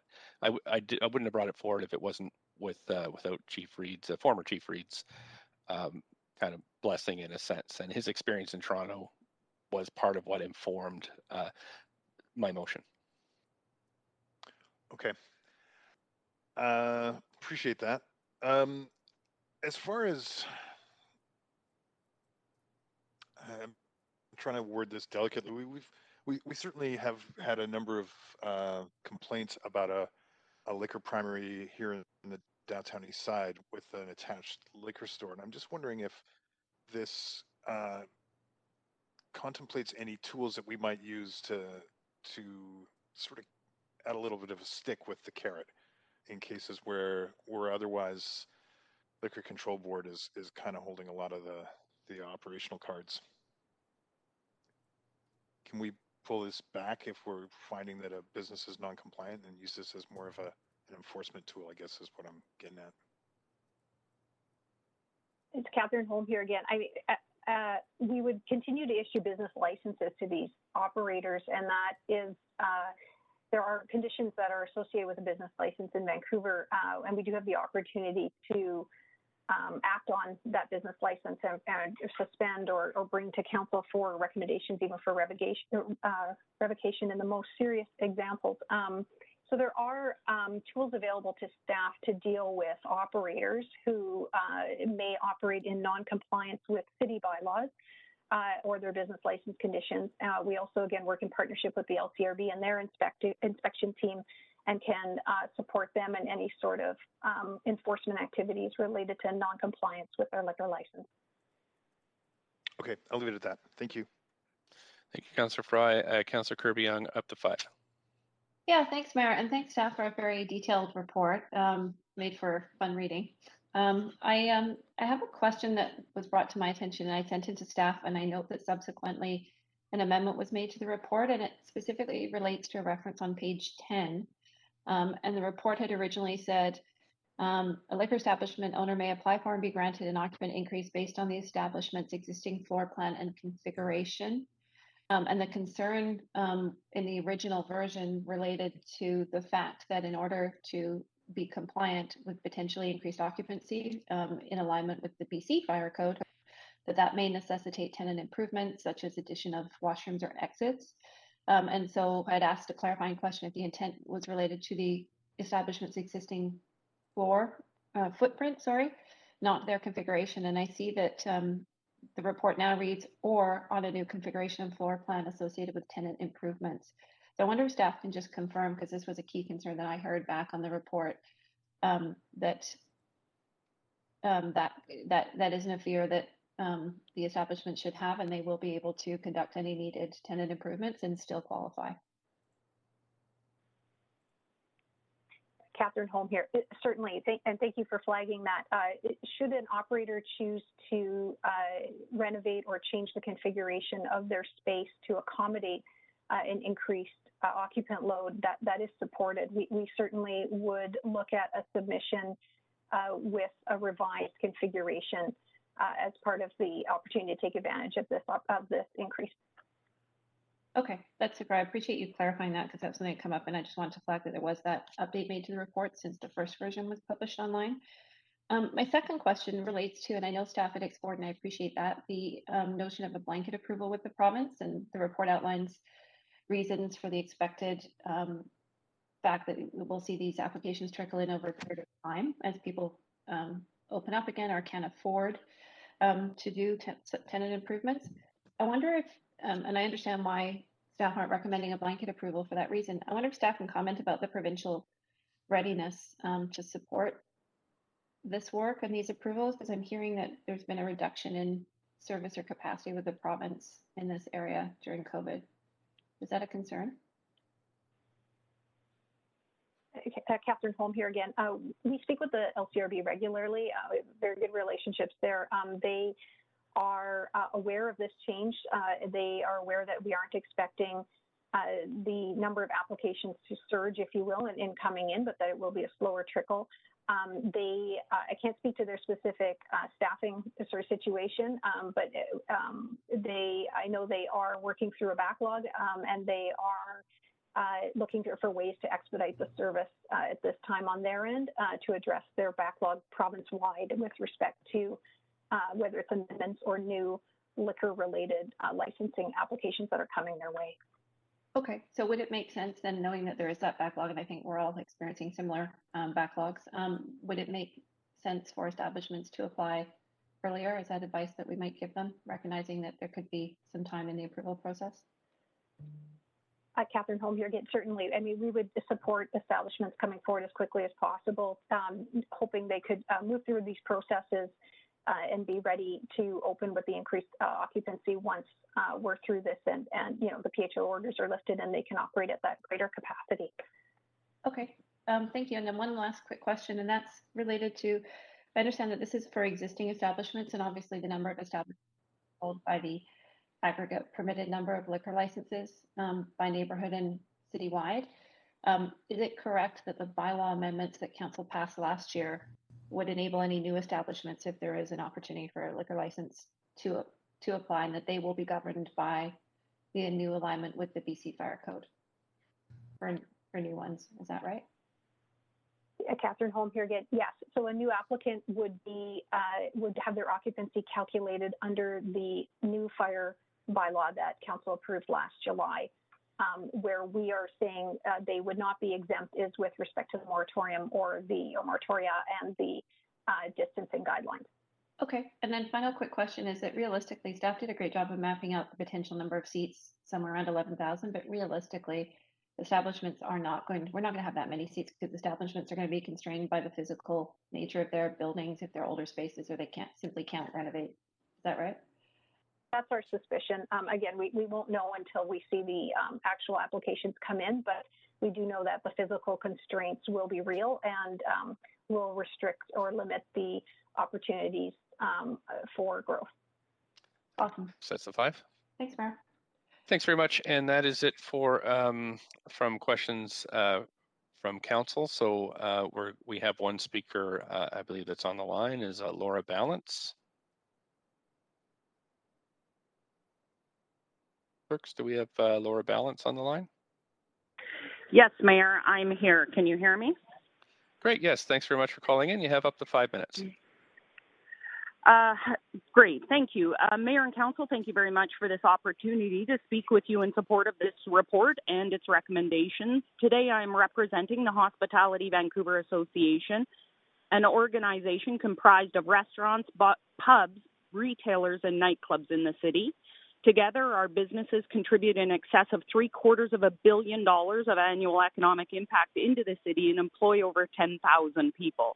We consider ourselves Vancouver's other 9 to 5 and beyond contributing significantly to the economic health of Vancouver. We are impactful contributors to the cultural health of the city as well.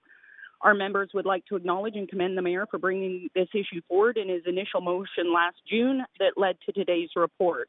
I also want to thank the councillors who supported the motion to refer the issue to staff in order to further understand what we view to be old, outdated, and punitive policies that have made the viability of the sector, specifically in 2 neighborhoods in Vancouver, unreasonably tough. And finally, I would like to thank city staff, including the Chief Licensing Inspector Catherine Holm and her team in licensing, for their hard work on this report. It is thorough, exhaustive, and I believe ultimately very fair. Myself and a number of HVA members took part in the consultation process that led to the report, and we appreciated that the staff involved demonstrated a strong willingness to listen and hear our concerns. By way of background, our members have been advocating for a common sense change to occupancy and distancing limits for these 2 areas for more than 2 decades, and we are incredibly thankful for this report before council today.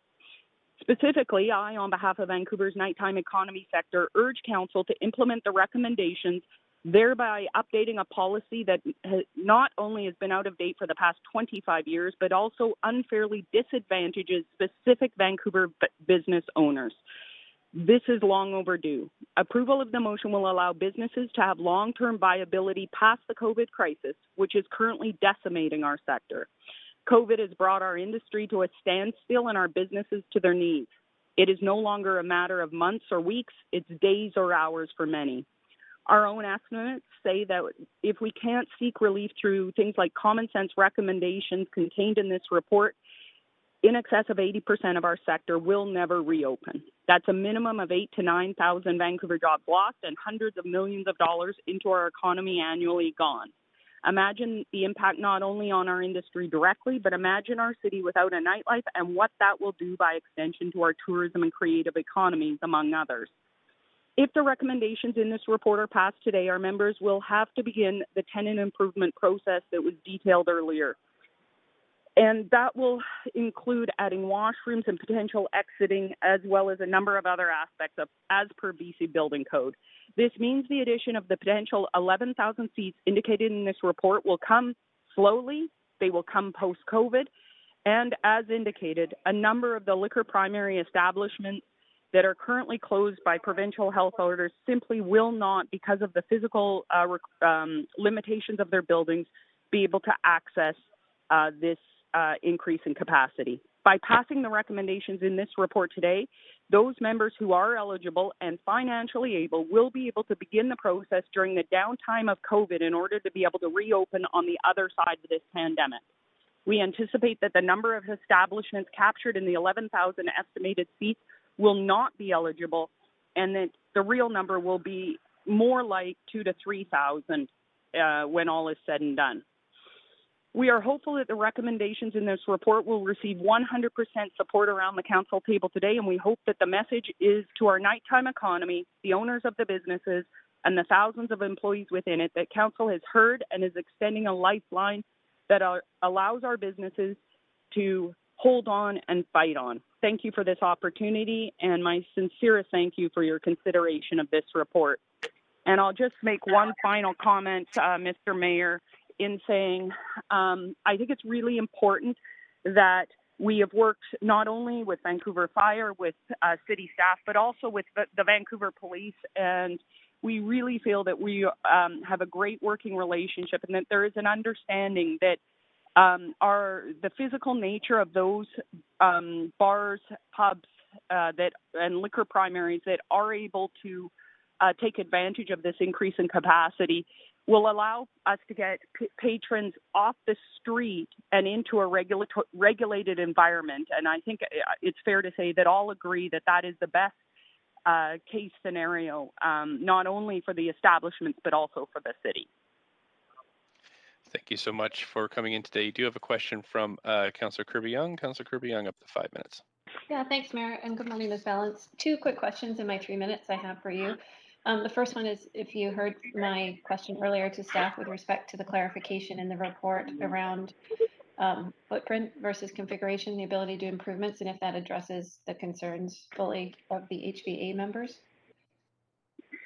Absolutely, and thank you for that clarification, Councillor. It was very important. Words are powerful things, and this is that clarity around the definition is very important for us to be able to have any members to be able to take advantage of this opportunity.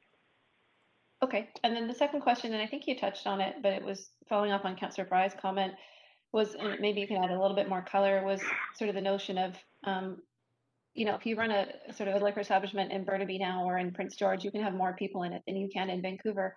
And I wonder if you can comment on sort of the general impact of being able to get people inside as opposed to milling about and outside the establishments or on the street. Yes, we've had a number of meetings with Vancouver Police that have been, I think, very positive, and we all seem to agree that in the cases of these establishments that do have capacity in the sense that they are potentially maybe even half empty due to their current occupancy limits with respect to limitations that have been imposed through occupancy and distancing, that the best case scenario is to get those people from milling about, potentially creating noise in a residential or mixed use neighborhoods, that this will allow them to get inside where and keep in mind these liquor primaries have a very, very significant regulatory structure and will allow us to get people inside in that regulated environment rather than waiting to get into a nightlife establishment that they view as being largely empty. And I think that's really a win-win. And to your point, Councillor Kirby-Yung, these establishments, this group in these two regions, are the most restrictive in the entire province and thereby the most restricted in the entire country. And we really see this as fair. We see it as modernizing an old set of policies that go back to the late 80s. And this city is a very different city, and we want to be able to do business and save as many of these businesses and jobs as possible, especially in light of the devastation COVID has caused to them. Thanks. Great. Thank you very much, and thanks for being here. Thank you. Councillor Dejanova, up to 3 minutes.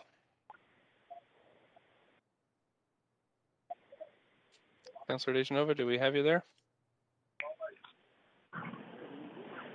We may have lost Councillor Dejanova. Mayor Stewart? Yes. I believe Clerks? Councillor Dejanova was having connection issues, so she may be trying to connect again. Okay. Well, again, the rules of regular proceedings is we only suspend for council when there's a vote problem. So, Mayor Stewart, I believe she's on a... Okay, Councillor Dejanova, you have up to 3 minutes for a question to Laura Balance. Oh, thank you. Thank you very much, Mr. Mayor. I just wanted to check in, and my apologies for my technical difficulties, but I'll just join via phone until I get those sorted out.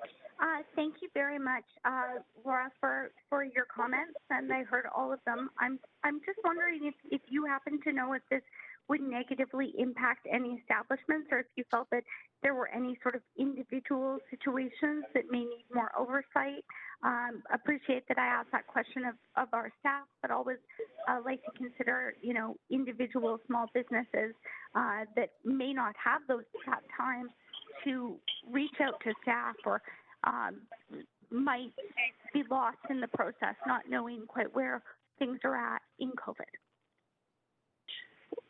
Thank you, Councillor, for the question. Let me say, unlike other cities in Canada, say Montreal, Toronto, even Calgary to some degree, most of the liquor primaries in Vancouver are small business. They're family owned. The owner is in the establishment. They're not big multinationals or conglomerates that own. So I think your point is well taken, as these are real Vancouver families that are being affected.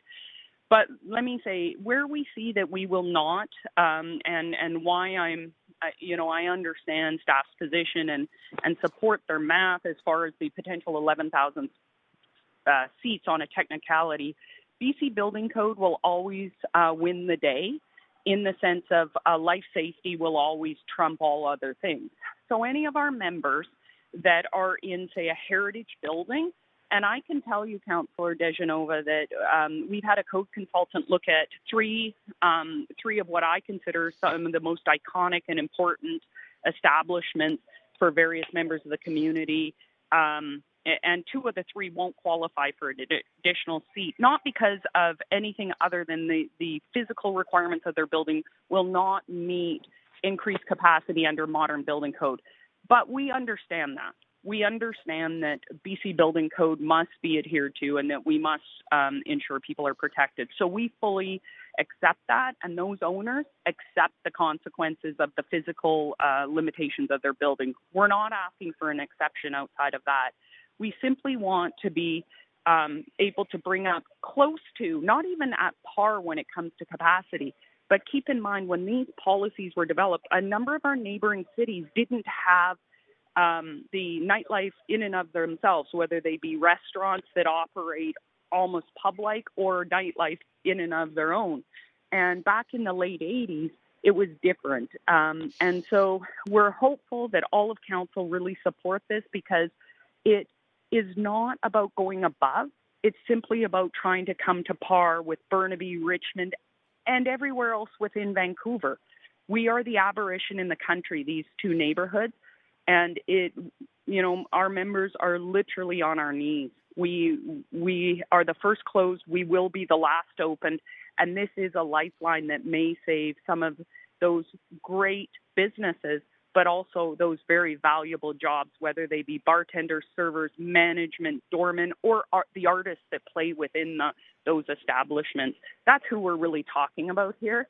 And imagine Vancouver without any nighttime economy, and I think the impact of that. And thank you very much. I imagine that's my time, and I appreciate the mayor knows that I can't see my timer, but so you are if well you could past. add me to the main queue after. Okay. I'm not sure if there's others after me, but I'm prepared to move the motion.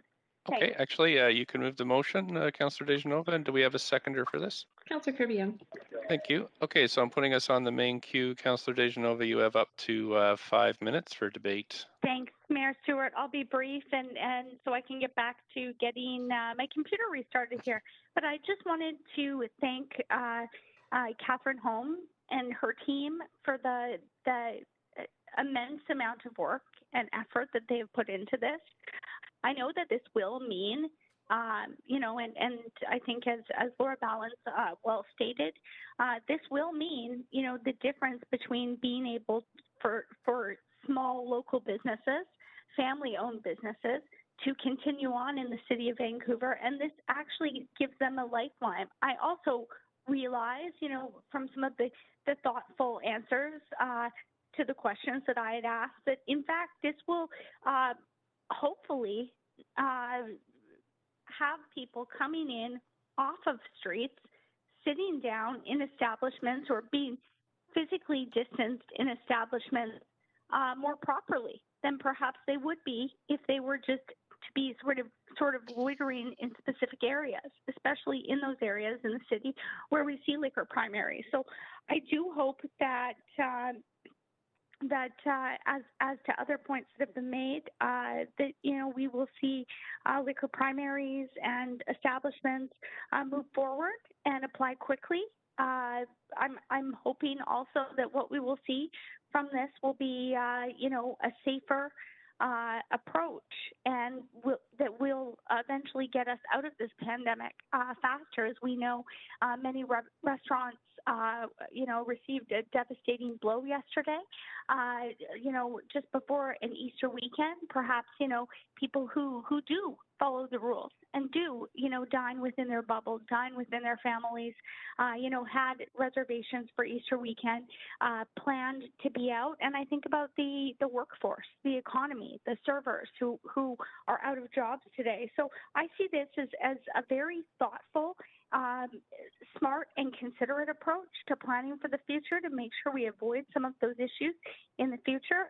That being said, it's about staying in the municipal realm of this, and the province has their guidelines. They have their decisions to make, but we have to do what we can to align and to support those in our economy who are struggling right now, including the workforce, but also, the people who really do want to support that workforce in many ways. So for that reason, for the thoughtful consideration that's been given and the fact that this won't negatively affect many establishments, I wholeheartedly support this. Thank you.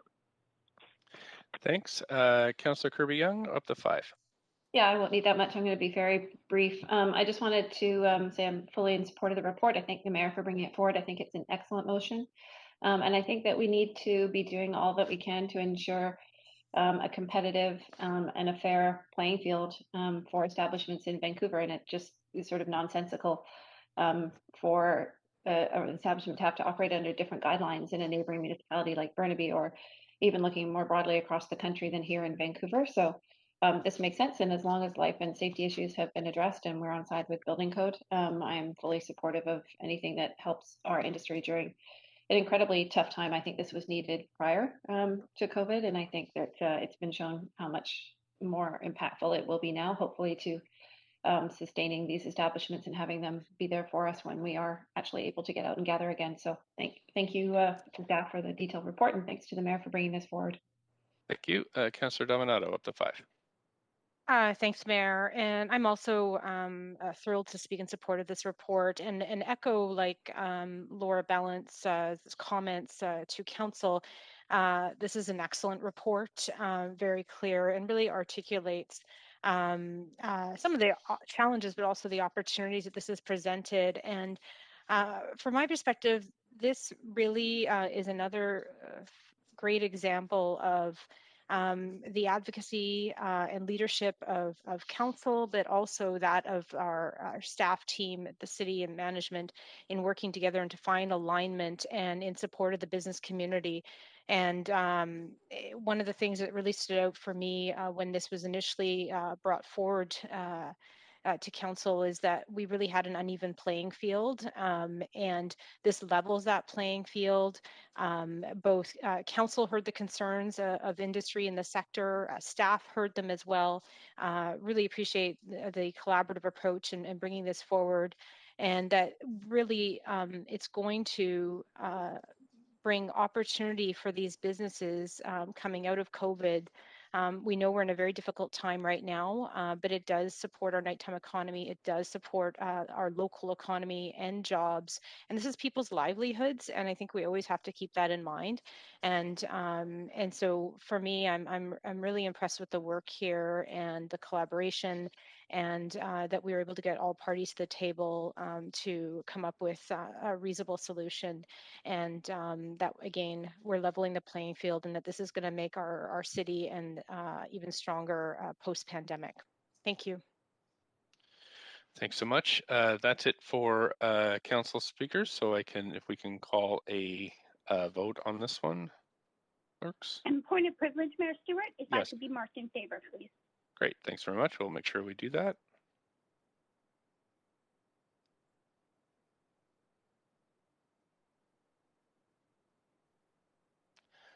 Councillor Weave, if you could, yes, conflict. Great. Okay, thanks. That's unanimously passed. Thank you, council, for that. Thank you to staff for everything, and thanks to Laura Balance for coming in. Really feels with passing this report, we've kind of entered the 21st century finally. So thanks everybody for all the work on this. Council, the next item we have reports is the business improvement area budgets. We do have a couple of speakers to this, so I'll just remind council that. I'll ask city manager, do we have a staff report to this item? We don't have a presentation, okay, Mayor Stewart, so no. I can address any questions. I don't see any councillors on the queue for questions, so perhaps we can move to the speakers list. Clerk, do we have the first speaker there? Yes, we do. Great. And I'm sorry, I'm just trying to find my, there it is, the speakers list. So, right. So we have Charles Workman. Thank you, Mayor and Council. I'm speaking to you today to alert you to what I believe is material non-compliance by the Strathcona Business Improvement Association with City of Vancouver bylaws 11757 and 11758. I believe the SBIA has violated Section 4H of bylaw 11758 by failing to keep City of Vancouver grant money in a separate account. I believe the SBIA has also violated bylaw 11757 by spending grant money on a project outside the SBIA area defined in this bylaw. I have attempted to resolve these issues within the BIA framework. Neither the SBIA nor City of Vancouver staff have satisfactorily addressed these issues of material non-compliance.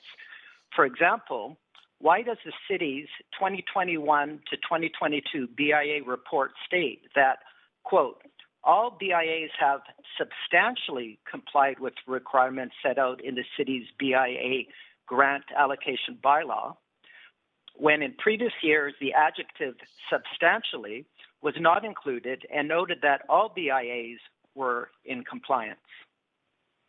I appeal to you to not approve the SBIA's 2021 to 2022 budget and not grant the SBIA any money that is to be recovered from SBIA area property owners until Vancouver City Council has audited the accounting records of the SBIA and the SBIA is determined to be in full compliance with City of Vancouver bylaws. I expect Vancouver City Council to ensure its bylaws are complied with. Thank you. Thank you so much for calling in. I don't see any questions for you from Council, and we'll move to the next speaker, who is Theodora Lamb. Thank you, Mayor. Can you hear me? Yes, I can. Please go ahead. Up to 5 minutes. Hello, Council Mayor Theo Lamb here, ED of the Strathcona BIA, or the SBIA, speaking to you from Musqueam, Squamish, and Tsleil-Waututh Nations. I just wanted to be here to answer any specific questions you may have that may have arisen as a result of hearing from one of our members. I have heard from this member as well. We have a lengthy history of engagement with the member. And I also just wanted to take a moment to zoom out because it's an opportunity to just reflect on how we get to this place with BIA budgets. You know, Strathcona and its 840 business members, properties, for several years now have felt like ground zero when it comes to the challenges businesses and properties are facing. And I know you know this. From complex challenges we navigate socially to the 60% industrial makeup of our membership to the ever-increasing cost of running a business in our city. It is tough out there for our members right now. And one of the many ways I know this is a day like today where one of our members speaks out against the BIA because we don't see the value in the effort we put in on their behalf. And, you know, this is not the first day I've stood before you to speak on BIA budget approval day, and I doubt it will be the last.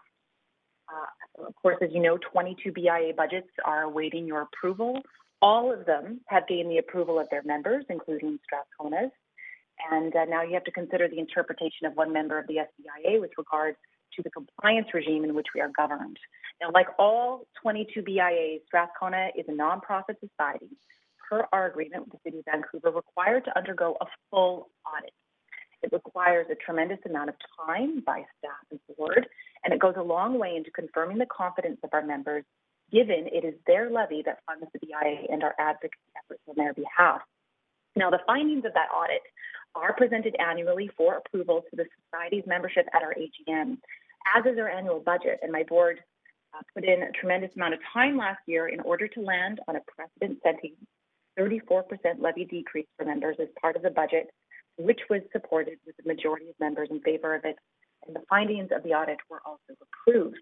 Now, with the support of our accountant, our auditor, oversight from the City of Vancouver, and the due diligence applied by the Strathcona BIA management and board, including myself, it is with confidence and ease that I can confirm the Strathcona BIA is in compliance with all fiscal requirements and regulations by which we are governed. I also appreciate feedback from our members. We have taken in that feedback, and we will ensure that any notes or any value that can be derived from it be applied to our reporting for the future. I want to acknowledge the city staff, who I suspect have put a lot of work into getting all 22 budgets to this place, particularly Peter Raceford. And I just really appreciate the time you're taking to consider and support the approval of all 22 BIA budgets. We have another year ahead of hard work, and I know all 22 are up to the challenge. So if you have any questions at all, I'm here. And as always, sometimes it's tough to hear, but it's important that members, all of our members across all BIAs, always have the opportunity to speak to our elected leaders. Thank you. Thanks so much. I do have a number of councillors on the list for questions for you. So just remind Council, we are at 22 minutes at noon with a very long in-camera agenda coming. Again, this is not to dampen you, but just to inform you. Also, I just want to draw your attention to correspondence we've already received on this issue that has been brought to your attention, including that from city staff. So with that, I'll go to Councillor Carr with questions for up to 3 minutes. They're up to 5, but I'll tell you, I won't take very five. much time. Actually, I'm just going to confirm. Thank you so much for coming and speaking, and for the good work you do at your community level. You did say that your financial statements were audited, right? So the auditor, your board of directors, and can you just confirm for the public record and our city staff have reviewed your financial statements and ensure that you are in compliance? Yes, everything is submitted and everything is available for public record on our website. We publish all of our statements as part of our AGM package going back several years. That's all I need to know. And again, thank you so much for the work you're doing, I think, in a very difficult time this last year. So thank you. Thanks. Just to remind councillors, it is through this section 3 minutes, and it's public hearing where the questions are still 5. Just check with the clerk. And next, Councillor Dejanova, up to 3. Thanks very much. And I think that your presentation answered a lot of my questions. The question that I do have for you is, I mean, I understand, I'm not trying to say that the budget that you're given isn't enough, but in working within that, how difficult is it for you right now? For the Strathcona BIA, because you're here, I understand that this is 22 business improvement associations that will benefit from this decision of council, but specifically to some of the work that you're doing within that budget. I would assume, for instance, when you receive grant money to spend it, you do eventually have to move it around. No, you meet your audited, financial requirements, as you stated. But just wondering, I mean, is it getting tougher to work within this amount of money? Well, I mean, speaking on behalf of Strathcona BIA, each BIA working with their membership and their board lands on a different budget each year, so long as they fall under their renewal cap. Speaking honestly, for the past 18 months, yes, it's been difficult, particularly the last year through COVID. We're having to pick up the slack where the city is not able to fill in the gaps regarding specific city services. And I do not mean that as a diss to city staff. I know how hard they're working with. In fact, I've had more FaceTime and engagement with teams at the city in the last year than I have in the last, in the 2 before as ED of Strathcona BIA. But for all the reasons, even regarding, the motion that you put forward in your last item around the strain that our small businesses are experiencing, it's taking resources. It's taking a lot of time. There's a lot of burnout occurring. And I just want to say, that's not just isolated to the BIAs, it's to the members as well. I mean, I can understand why a member would be frustrated and they want to see value in a particular way. I'm open to that feedback. I'm open to having a conversation about that. Thank you, and thank you very much for the partnership, I suppose, that you've noted in working with the city to try and work through things as we maneuver through this pandemic together. And appreciate your comments and you making the time to be here today. Thank you. Councillor Fry, up to 3. Yeah, thank you, Mayor. Thanks, Ms. Lamb, for coming and joining us today. And I, as a longtime Strathconan, I do want to acknowledge the work that you've been doing in the community, and it is very valued. And I was a little struck by the 34% reduction to your budget because that is pretty significant. And I know that in the neighborhood we've been experiencing an extraordinary amount of challenges with 2 back-to-back encampments and a lot of increased street disorder and just challenges for the business community. So where did that 34% come from, and is there opportunities for us to help pick up some of the slack there as a city? Mm-hmm. It comes from drawing on our contingency and budget cuts. I'm fairly certain that when looking at all 22 BIA budgets, I'm sorry, don't quote me on this, I don't think there's an increase in one of them, which tells a really powerful narrative. Everyone is working with what they have right now because they know how hard it is on our members. I think, you know, I think as a BIA, we're much more awake and aware to any sort of financial opportunities, grants out there that we can use in service to our member services and programming. Gosh, Councillor Fry, you know, there's lots of places where I think the city can help pick up the slack, to use your language. And I also want to say we're working towards that.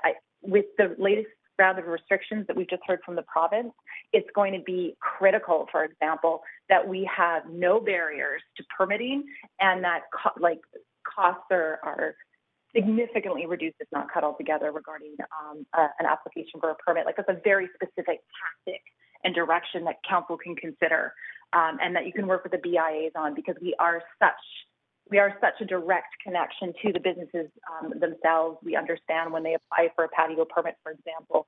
We know the weights involved, and we really appreciate the work this council in particular has done over the last year to advocate. But that's just one example, and I'm open to future conversations where we talk about more. Well, happy to hear that. Happy to talk further, and keep up the good work. Thank you. Thanks. That's it for questions. Thank you very much for calling in today. And I believe that's it for speakers on this item. Council, I need somebody to move this motion. So moved. Thank you. Seconder. Second. Thank you, Councillor Carr. Okay, so we're on the queue. If anybody would like to speak to this, we're at 11:45. Just to remind you, Councillor Dejanova, up 5. Go ahead. I'll try and do this in record time. I just wanted to thank all of the business improvement associations, all 22 of them. Thanks to Theodora Lamb for making time to be here to express sort of what they're trying to do, and the partnership with the city to work through and navigate these times of COVID-19. I know that we've all heard that this is, an unusual time for small local businesses, and I'm sure that puts even more pressure on the business improvement associations. So pleased to move this forward. That being said, I also acknowledge that they're doing more with less, with smaller budgets this year, and really appreciate the work, the effort, and the heart that each of these unique business improvement associations put into our community. And I'll leave that at under a minute. Thanks, Mayor Stewart. Thanks very much. Councillor Weeb, up to 5. Yeah, I have a question to staff through point of information. Sure. I'm wondering if staff have looked at the idea of using parking revenue moving forward to top up some of these grant allocations to the BIAs, recognizing that they continue to do more, but aren't able to continue to tax the small business owners that are struggling through COVID. So I'm wondering, what other supports are we doing to enable these BIAs to meet the demands of their small business owners, recognizing the tough downloading that we do continue to put on these BIAs? It's Peter Vasebord here. My understanding is that currently under the bylaw or under the charter, we're not allowed to allocate parking revenue to specific things like to BIAs. So that would require looking into what would need to be changed, but that's what we've heard consistently through staff, that we're currently not empowered to do that. Okay, and I guess Paul Mokry, what I can say, just to add to Peter's comments, which I think are very helpful, is credit council for this direction. The funding that has been invested in, for example, microcleaning and some of our other public realm initiatives, which does come from taxes and fees. That is an area in which we are investing directly. It's not and partnering with the BIs very closely around those programs. So that's one example of where we do that work. Yeah, and that's where I was trying to follow up on, is what other examples do we have, or what are we looking at doing moving forward, like expanding our graffiti program and other programs to support these BIAs so they can fund the work that their businesses expect them to do.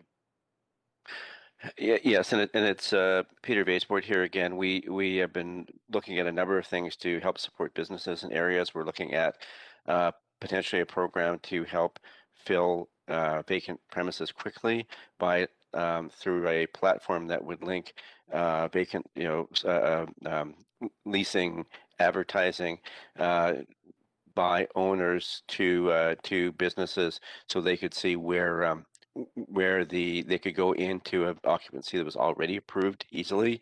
We're looking at obviously looking at working with DBL on improvements to the requirements for change of use and all the other requirements that slow down and make permitting more expensive. We're also looking at tenant displacement initiatives potentially. Our office, the Business Communication and Support Office, has been, ever since the beginning of the pandemic, has been helping to link businesses with information on COVID, and we're looking to make that office permanent, hopefully, in order to continue to provide business support and services and information, resources, and other things to small businesses as well. It's great to hear these initiatives move forward. Thank you very much. Thanks. That's it for council comments. So I'll call a vote on this item.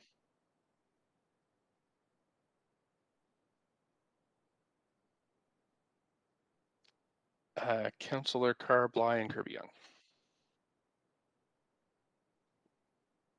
Councillor Bly, sorry, you might have clicked twice there.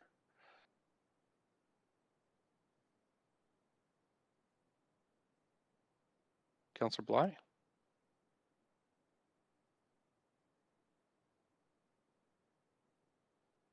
There we go. Thanks very much. That has passed unanimously, Council. Thank you so much.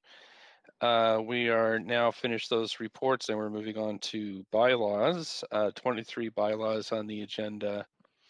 And council members who were not present for the meetings related to public hearing enactments and bylaws must confirm that they have reviewed the reviews of the meetings if they wish to vote on the enactment.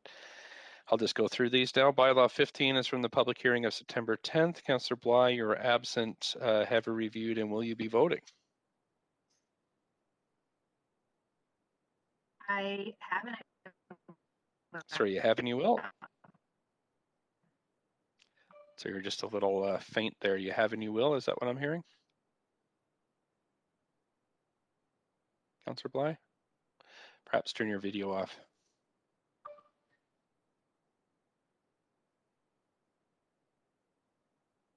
I'm just going to wait for Councillor Bly. I'm going to go through the rest of the bylaw 16 is from the public hearing of January 21st and 28th. Councillor Wiebe, you are absent. Have you reviewed? Oh, Councillor Wiebe noted you have reviewed, so we don't need to do this again. Yes. Thanks so much. Yes. Sorry, did I hear somebody there? It's off. Can you hear me? I can now. Councillor Bly, did you have you reviewed bylaw 15? Great. Okay, thanks. Bylaw 19 is from the public hearing of May 16th. Councillors Fry and Swanson were absent from the public hearing. Councillor Fry, have you reviewed? Will you be voting? I'm sorry, Mayor. I have not. Sorry. Okay, that's no problem. Councillor Swanson? No. Okay. Does anybody wish to hold any of these bylaws for debate or separate vote or conflict of interest? I have Councillor Swanson on the list. Councillor Swanson, did you want to hold any of these? Yeah, I'd just like to hold 16 and 20. I won't yak about them. I just want to make my votes consistent. Okay, 16 and 20. Thanks very much. I don't see anybody else on the queue, so we'll vote on 16 first. All those in favor of 16, oh, we're going to have to actually call a vote on that. So 16 will be a recorded vote.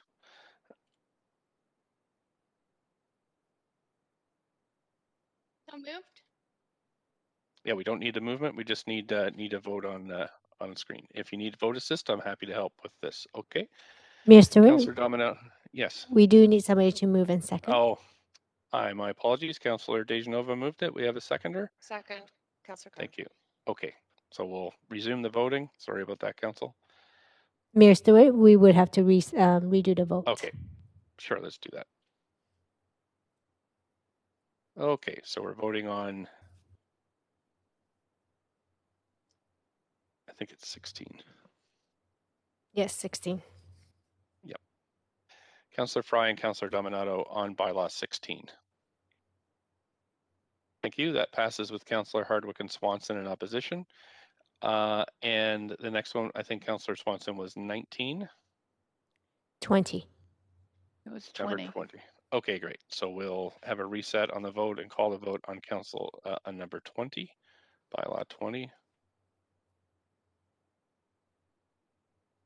Councillors Weeb, Boyle, and Dominato. Councillor Dominato? Oops. Looks, I just looked away for a second. Did we complete that vote?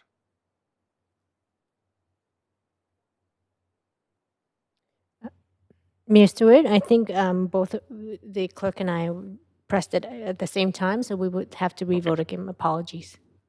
That's okay. So we're going to vote. This is the vote on bylaw 20. So Councillor Fry, Boyle, Dominato, and Kirby-Yung. Great. Okay, that passes with Councillor Swanson and Hardwick in opposition.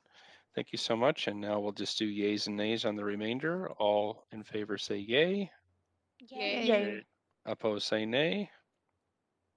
Thanks so much. That's passed. I'm going to move to the administrative motion number 9, which is the approval form of development on East 48th Avenue. Does any member wish to declare a conflict of interest on this? Okay, thank you. Do we have any questions to staff? If so, put yourself on the list. I don't see any questions to staff. Would somebody like to move this? So move, Councillor Carr. Thank you. Seconder? Anyone? Second, Councillor Dominato. Thanks very much. Okay, I'm going to move to a queue now. Anybody wish to speak to this at all? Any discussion? Please put yourself on the queue. I don't see anybody on the queue, so I'm going to call yeas and nays. All in favor, yay. Yay. Yay. Opposed, Yay. nay. Great, so that's passed unanimously. Council, Point we're... of procedure. Oh. Yes, okay, Councillor Carr.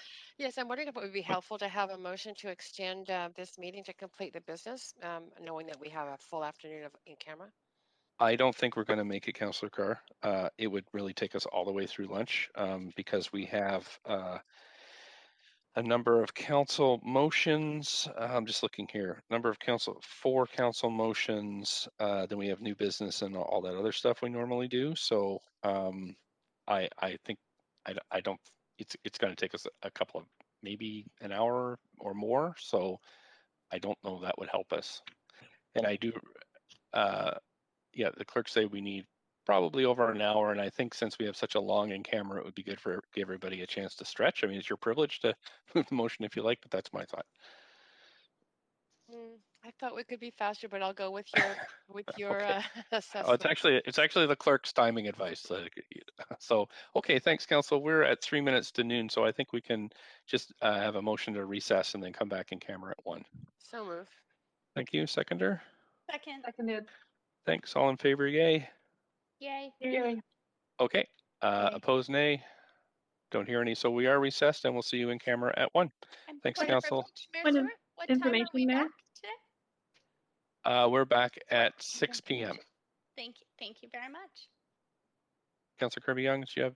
That was the same question.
7.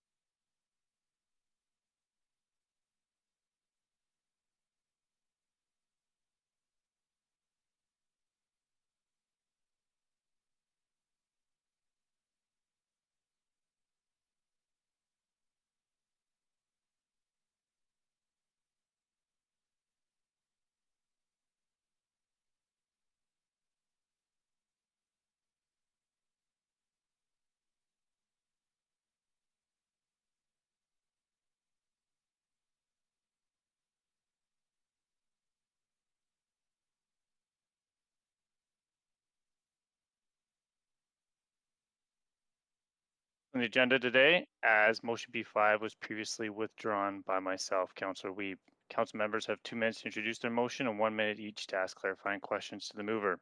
Motion 1 is a request of leave of absence for Councillor Fry for civic business for meetings on May 18th, 2021 from 10:30 a.m. to 12 p.m. and from 3 p.m. to 4:30 p.m. Would someone like to move this So motion? move, Councillor Carr. Move Councillor Carr. Is there a seconder? Digenova. Councillor Digenova. We're going to do yays and nays. All in favor? Yay. Yay. Yay. All opposed? Hearing none, the motion carries unanimously. We'll move on to motion 2, which is increasing public access to information about Falls Creek South. This motion is moved by Councillor Swanson. Councillor Swanson will introduce for 2 minutes. Are there, Councillor Swanson, go ahead. Yeah, this is just a very straightforward motion. The staff didn't seem to have any problems with it. A lot of the folks in Falls Creek are worried that too many decisions about their neighborhood are being made in camera. So this is just to reiterate what it says in this charter about in-camera meetings and to ensure that all the reports and information that can legally be made public are made public. I think it's fairly straightforward. Thanks to Councillor Swanson. Does any councillors have questions for Councillor Swanson for up to 1 minute? Councillor Carr, you're up. Yes, Councillor Swanson, as you said, staff had no problem with it. My question is this not already done? And did staff feel that this was redundant, or is there another point around timeliness? They didn't say it was redundant, and I think it's good to be reminded that you know, in principle, we should get as much stuff out in public as we can, and this reminds us as well as staff and shows the people in Falls Creek that we are listening to them. Okay, that's the answer I was looking for. Thank you. See no other councillors. Would someone like to second the motion? Second, Councillor Dominato. Can I move to refer it to tomorrow? Because I think there's a couple of speakers. First, we needed a seconder there. I think we had a Councillor Hardwick was second. We have received requests to speak in this motion. I hear a motion to refer to the standing committee. Was Councillor Swanson and seconded by Councillor Digenova. We will do yays and nays. All in favor? Yay. Yay. All opposed? This motion is now referred to the standing committee tomorrow. Motion 3 is turning construction hoarding into canvas for public art in Vancouver. This motion is moved by Councillor Kirby-Yung. Councillor Kirby-Yung, would you like to introduce your motion? Yeah, thank you, Chair. And as the Chair said, the motion is titled Turning Construction Hoarding into a Canvas for Public Art in Vancouver. This was really inspired by a number of things.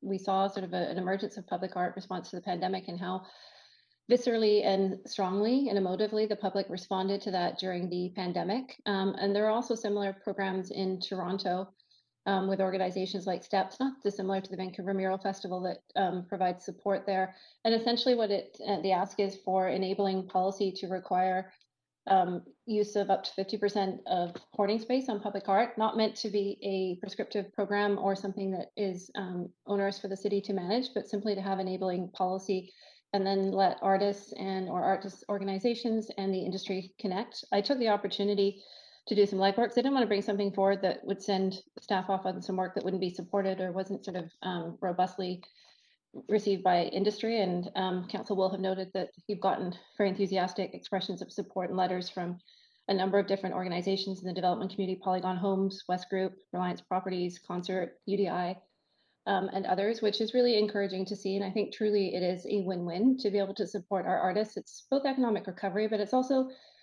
the opportunity with the just ongoing amount of construction that we have in the city, I think, to really utilize that space for inspiration, beautification, and showcasing the diversity of local artists that we have here. And it will be my intention to add one small amendment tomorrow at the appropriate time, just flagging this for council, that in concert with our culture shift strategy, that we also, the guidelines also encourage support and engagement with BIPOC artists to really reflect the cultural diversity and richness that we have in our city there. So I do know we have a number of speakers.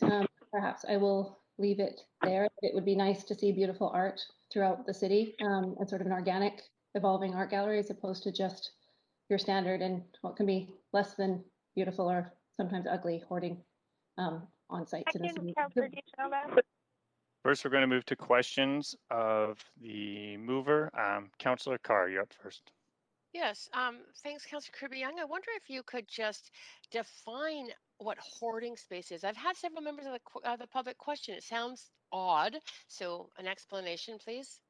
Yeah, it's a really good question. There's a technical definition of it under our sign bylaw on that, but in layman's terms, it's just oftentimes the plywood or that sort of barrier that is put up that sort of separates an active construction site from sidewalks in the public realm. And so you will often see it, you know, and sometimes it'll get papered over or it'll be left bare. Sometimes you'll see developer logos on it. But yeah, in simple terms, that's what it is.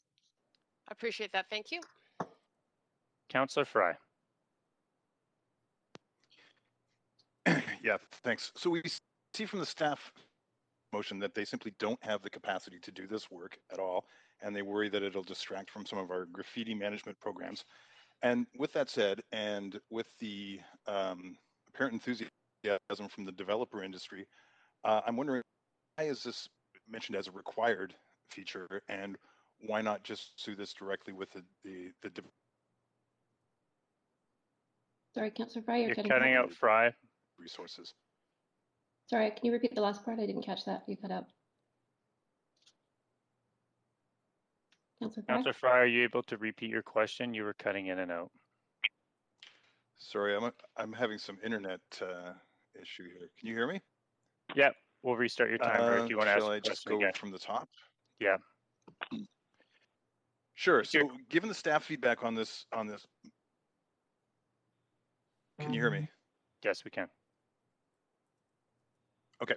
So, given staff feedback on this motion and saying that they did not have the capacity to do this work at this time, and that this motion contemplates this as a requirement, and given that the industry has expressed interest in pursuing this, and staff worry that by adding this burden, it'll take away from existing work like graffiti management, why is this a requirement proposal, and why not just go directly to the industry rather than involve our limited resources? So I think that's a good question, and I'm glad you asked it. I think that it's important for us as a city to set an expectation for you so that we do see sort of that proliferation of art. We want this to be abundant throughout the city. And I think in terms of, we'll hear tomorrow from, I think, some of the speakers around the ease of management and how this can actually support the graffiti efforts in the city. So I think council will be interested to hear more on that. Perfect. Councillor Dominato.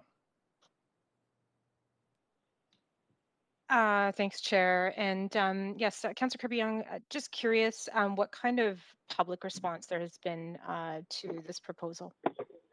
I think people love art, and I think what I am hearing about this is complementing our existing public art programs, which are permanent art installations, and sort of the temporal nature of this.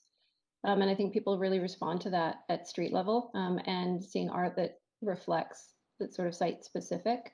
So I think the response has been really positive. I referenced earlier the murals that a lot of the BIAs were involved in supporting on the temporary plywood hoarding that appeared when some of the stores were boarded up when we had temporary closures last year during COVID.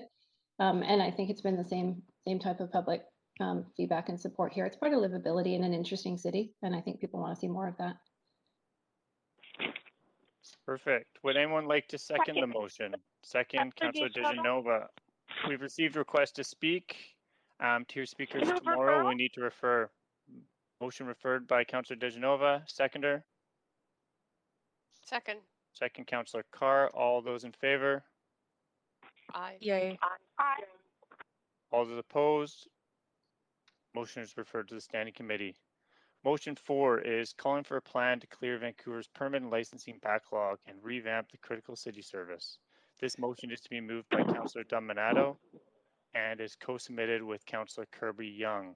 Councillor Dominato, would you like to introduce the motion? Yes, thank you, Chair. And yes, I'm co-sponsoring this with Councillor Kirby-Yung, and this builds off some of the leadership of our colleague, Councillor DeGenova, in this area as well. Bringing this forward because I think it's really an opportunity for us to make a difference in the lives of residents, small businesses, and not-for-profits in our city. We know there's urgency to address the permit and license backlog. The backlog is having a huge impact on new housing and gentle infill, as we've heard before, but also for small businesses that are seeking to open or reopen and post-COVID, but also other examples of childcare challenges with not-for-profits getting permits in a timely way. And I would say this is actually probably one of the number one issues I hear about from residents across the city on a regular basis. Also acknowledging that there was some work underway and staff have been undertaking various plans around this, but the pandemic has been noticed was really the perfect storm. It exacerbated the issue.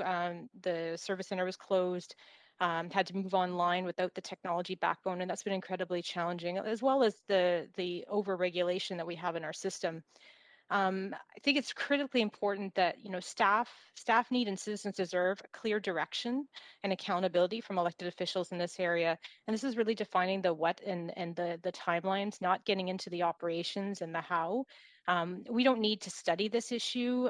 We have a very clear information, both from our staff in terms of knowing what the challenges are, but also the opportunities for improvement. And we also have that information from the sector in terms of industry. We already know it's having a detrimental impact in a variety of areas across the city, but there are opportunities. We've seen that through the pandemic. But from my perspective, the time here is really to act now on this, and citizens and staff need council to set clear direction and timelines to be accountable to the public in this area. And so that's the rationale for bringing this motion forward, and appreciate any questions you may have. I don't see any questions. Do councillors have any questions? I have a question. Mayor Stewart, go ahead. Thanks. Councillor Dominato, thanks for your, I know we're all gripped with this. I'm wondering though, where you got your 30-day time frame, and with the lockdown and all the stuff that's going on right now, are you still thinking 30 days is what you're after? 30 days is simply to bring forward an action plan, a short-term action plan around how to clear the backlog. And there's a proposal of I think it's Q3 2022 in the motion. And that is to really articulate, here are the steps that will be taken to address the backlog. And then the motion also calls for a medium-term plan that deals with some of the more systemic issues. Obviously, I recognize these are intertwined at times, but that's what's proposed. But 30 days, I mean, based on the briefing we had on Monday, and again, that staff are scrambling, to deal with COVID, do you think 30 days is realistic for this? Short answer here, Dominato. Thank you.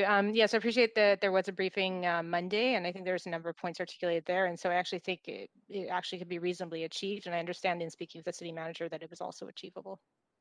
So the city manager vouches. Perfect. That's up to time. Sorry, Mayor. Okay. Seeing Councillor Kirby-Yung, would you like to second the motion? Yes. Well, I think I'm co-sponsored, so I think you need a different seconder, don't you? Point of privilege. But if First, not, I can. Can I co-sponsor and second? Clerk, can we get a response to the question that do we need another seconder?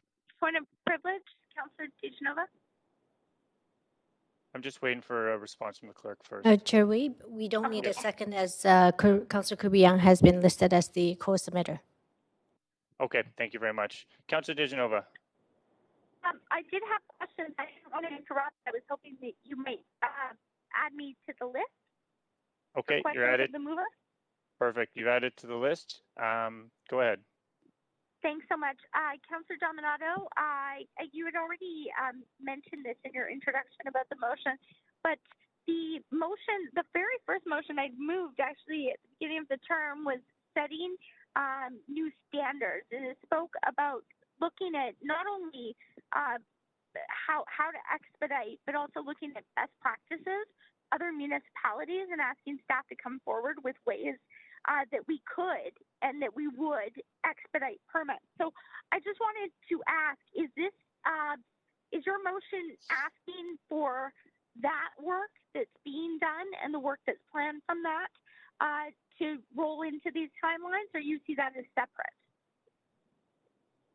No, this motion doesn't speak to that or to that previous motion at all. And I understand that staff are already undertaking that work as part of their ongoing work plan. And so I understand they're distinct, but I certainly can't speak for staff.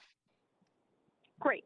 Thanks so much. And I may ask that question tomorrow after we hear from speakers of staff. Perfect. So we've received requests to speak. We have a mover to referral. Do we have a seconder?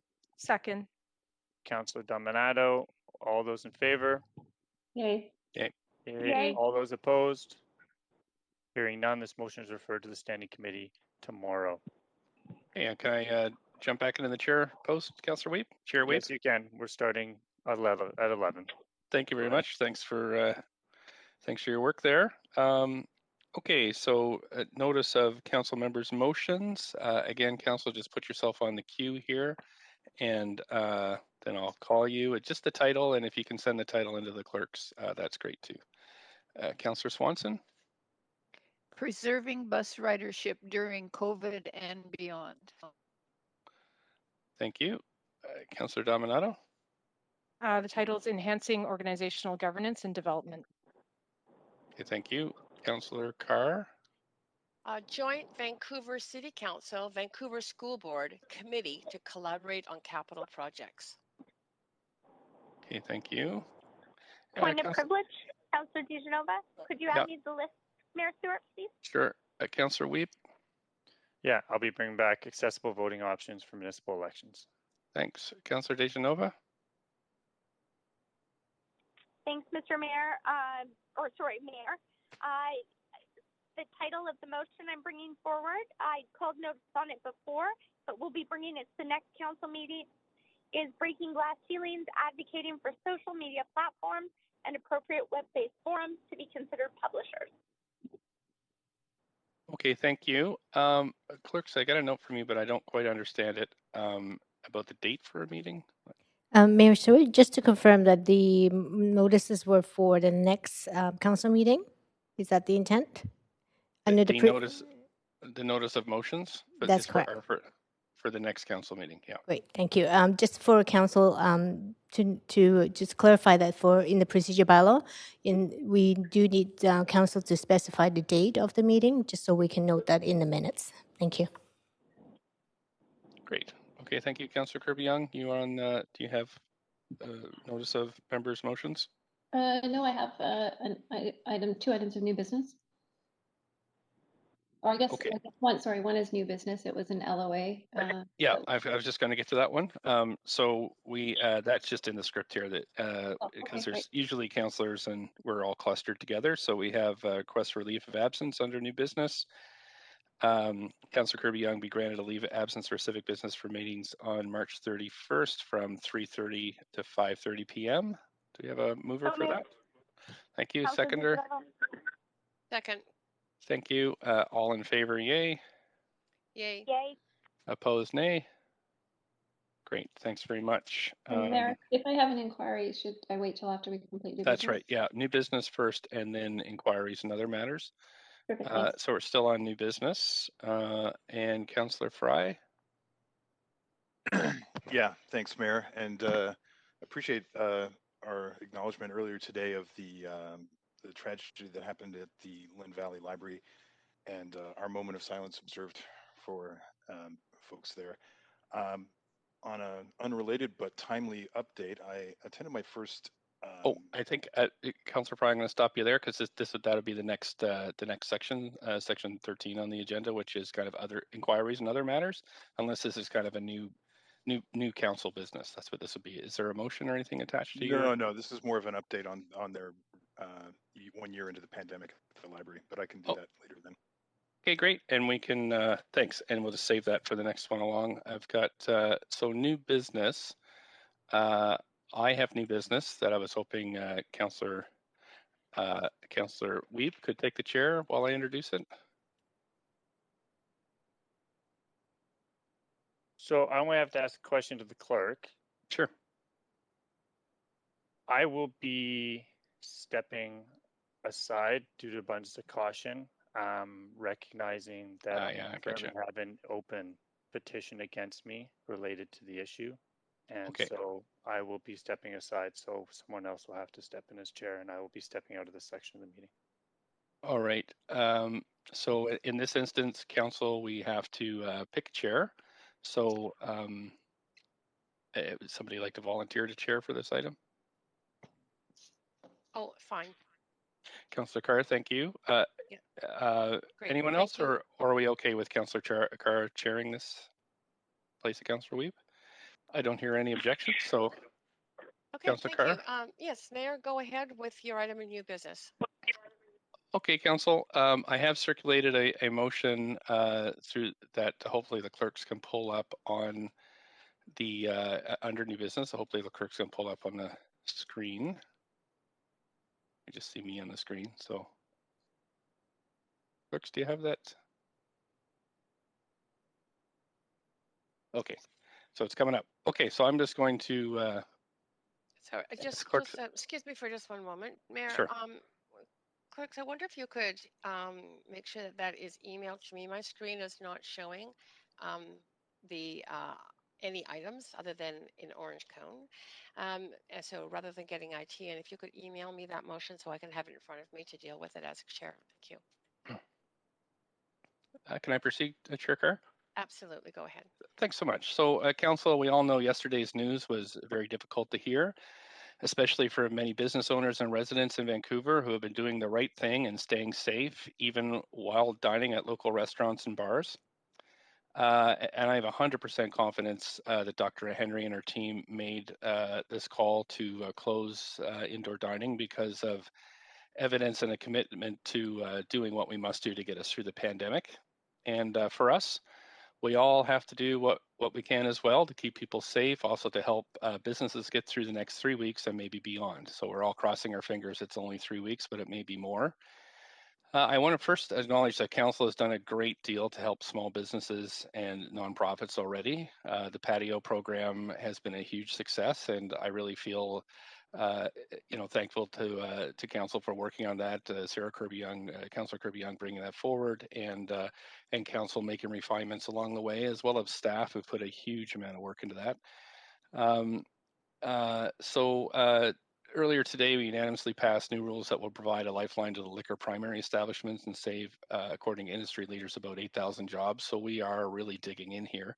My motion tonight simply asks staff to find any other ways we can help in the short term and tries to get moving on the longer term as well.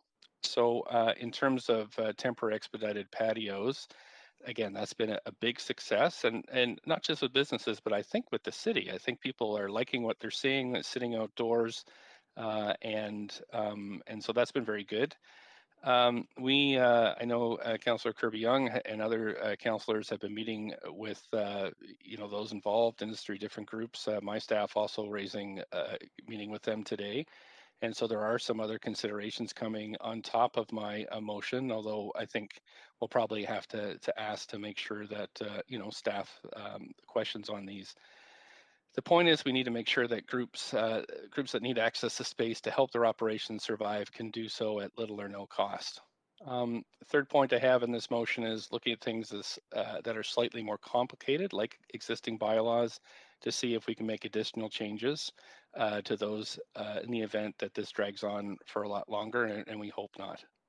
The fourth part is to simply ask the province to review their decision to exclude some patios, namely breweries, from these rules. Again, asking them to just review this again and to make sure they're taking those industries into account. 5th and 6th points are asking for the province once again to help us with a split tax so that businesses being impacted by rezoning can get taxed on their current use and not for some future use. And we're starting to see things coming out of Ontario where cities are being empowered to tax different size businesses differently, a so-called progressive business tax. So we can't do that here, but it'd be great if the province would start exploring that, especially if they could expedite something like that for us to help small businesses that are in really tough shape. Finally, the last part asks senior governments to provide new and expanded support, including additional wage supports for employees. I'm thinking of those 20 to 39-year-olds that are really getting hit here, and it'd be great to do everything we can because they're the ones taking the buses and riding the SkyTrains and going to the grocery store, working at the grocery stores and doing healthcare work, and anything we could do for folks that age bracket that's being really affected by that would be great. It's clear that we're entering a new wave and we need to see supports respond in kind. So thanks very much, Council. I know there'll be lots more ideas on the table. This is, trying to turn this over in 24 hours with, staff kind of crunching the numbers and then talking to industry the best we can. And now your ideas on this. I know we're all gripped by it, and I know that all business owners and residents are counting on us to work together like we have all the way through this pandemic and help get our city through this. So thanks so much. And with that, I will. Happy to second, Councillor Kirby. I was looking for a seconder. You beat me to it. Thank you. And your timing was perfect, Mayor Stewart. Clerk, I'm wanting to make sure that we are in a main motion queue at this point. Yes, we are. Thank you so much. Councillor Kirby-Yung, go ahead for up to 5 minutes to the motion. Yeah, thank you. I appreciate the mayor bringing this forward. I think that, as he said, everybody is gripped with trying to deal with the emerging changes of the impacts of the pandemic and supporting our business community. I do have 2 amendments that I have sent in, and I've amended one in response to some early feedback from staff, and I'm going to move them separately. I'd like to move the first one, which really deals with fees for regular patios, large patios, and I'll wait for the clerk to bring that on screen, but the context behind this is that in 2020, we charged fees for restaurants that had regular patios, but the temporary patios were free. And I think our pandemic response has been emerging, as the mayor said, and we've had to adapt. Now we're in a situation where we have a second year, and I think we have to adjust so that there isn't an equity gap between them. We also know that right now we've got 3 weeks of these extended restrictions that could go on for longer. And so we saw that restaurants had closures last year. Some of them are going to have closures this year. There's been limited capacities experienced, and sorry, there is a typo there. I should say 2021. Oh no, you've got it. Is that the right one? There's a second 2021. The right one. So I think that what we really have to try to do here is level the playing field, and just like we've provided grants to our arts and culture community and advance those, I think we're in a situation here where, quite honestly, these businesses won't be here. They won't be viable. They won't be forming part of the fabric of our neighborhoods. And we won't be collecting property taxes from them. And so I think that they are at sort of mission critical state here. And so that really is trying to recognize that I didn't go retro for 2020 because, that financial that year has been put to bed for the city. But I am suggesting that we do this for 2021 in terms of waiving the fee. So I can read that out if it's helpful. Oh, what would be helpful? What would be helpful? That's fine. We can accept that as a second, Councillor DiGenova. Councillor Kirby-Yung, it's unclear as to whether or not you are amending particular clauses of the motion that's tabled by the chair. This is an independent clause, so it would be clause number 8, I gather. Is that right? Yeah, that's the clerk would number it. Okay. I'm just going to take a moment to make sure that it's not duplicating anything that is already in here. Or have you already checked that? I have. You have. To the best of my ability, I've checked that. Okay.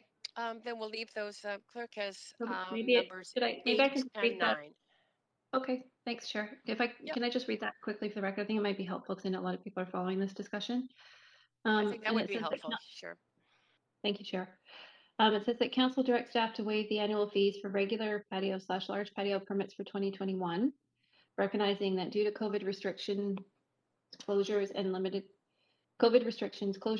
capacities were experienced by operators last year and will be again in 2021. with continued uncertainty due to the pandemic. Oh, I'm sorry, I'm not reading the right version. Sorry, I have two screens here. I'll do that again.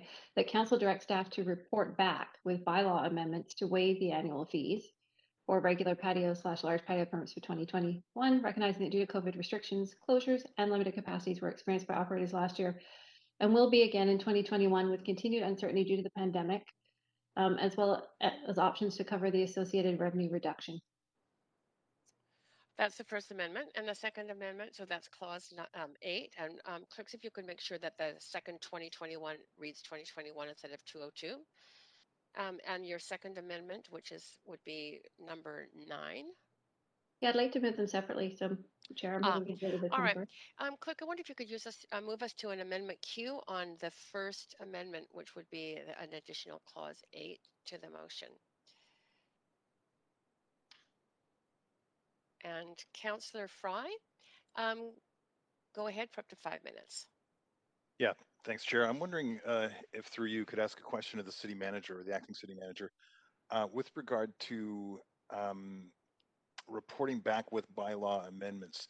Does this give staff the flexibility to report back on options, or is this directing them to actually come back with a bylaw amendment? And I'm thinking about this from the cost perspective, what this and equitable distribution amongst food service businesses. Thanks. Through the chair, my interpretation is that the direction around the bylaw amendment is kind of unequivocal, and the question around options pertains to where and how the city would cover the revenue loss. So that would be something we would take back. But at this point, my reading of it is that staff are directed to report back with the bylaw amendments to implement the changes with respect to fees. Okay, so follow-up question to that. Given what we've recently been appraised by permits and licensing staff around their capacity and struggles with that, does the potential loss in revenue to offset this additional work, is this sustainable by DBL? There's I think there's definitely impacts here. The staff largely are in engineering as opposed to DBL in many of the cases here, and ultimately we're going to have to do the work. So there's no question around that. There's no possible way that we could reduce the cost of providing the services, particularly now. We wouldn't want to do that, obviously. So it's going to be a matter of finding revenue or savings somewhere else within the city's budget to cover the revenue loss. Hopefully that answers your question. It does, yeah. I'm a little nervous around supporting this and just sort of writing a pretty significant blank check, appreciating that this is a pretty desperate time for local restaurant businesses. I'm struggling with just supporting this as it is, though, without recognizing that it is going to mean that we're going to be pulling staff resources off other projects with no bottom line reimbursement on that. Okay. That's it. Great, thank you, Councillor Fry. Council, I don't see anyone else on the queue to speak to this amendment. So, Madam Clerk, I wonder if you could move us to a vote on this amendment.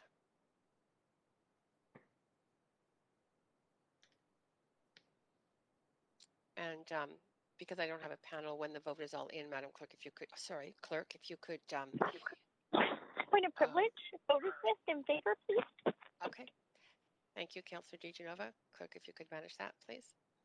And then read out the results when they're in. Councillor Carr, can I get your vote as well? Oh, I already did. Oh, my apologies. Thank you.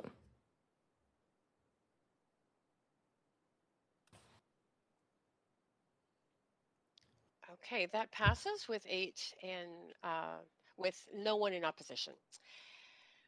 So we can move back, Clerk, to the main queue, and we'll deal with the motion as amended. And I believe that Councillor Kirby-Young, you have a minute and a half still left on your Yeah, time, so go ahead. I have a second amendment, Councillor Kerr. Mm-hmm. So I don't know if you want to move us to amendment Q. Yes, I can do that. Well, Okay. no, I can't, but the clerk can. Second, Councillor DiGenova. Okay, so we have a amendment that is moved and seconded. Thank you. So go ahead, Councillor Kirby, if you could just do a request to speak on that, please. Oh, absolutely. Oops, that's great. Thank you. And clerk, if you can move it forward, that's great. Go ahead for up to 5 minutes, Councillor. Yeah, thank you, Chair. This amendment really stemmed from sort of an anomaly that we have in the city. And dating back to 2010, the city, in response to conditions then, was a lot more flexible during the Olympic Winter Games for allowing winterized patios. And so there were a number of sort of legacy patios that existed, but were sort of never formalized. I think in Yaletown, a few on Commercial Drive, that have these windbreak walls, if you will. And I understand, and these are really fundamental to the pandemic response as well, given that people can't dine in now and seating is limited in terms of distancing. And I understand that these patios have been approved by Coastal Health and WorkSafe BC, and they go through a BFRS review to ensure that all the life safety measures are in place for egress. And there's they sort of call them windbreak walls because they allow air to get through, but they haven't been formalized. And so it was really sort of an effort to recognize that for the existing patios. And then the fact that we, really in terms of simplification, and I think that's a big discussion we'll have tomorrow around permitting, that if those are approved by those three respective groups, VFRS, Coastal Health, and WorkSafe BC, we don't really need to be duplicating with respect to additional city inspections. And so that's sort of the spirit of this one.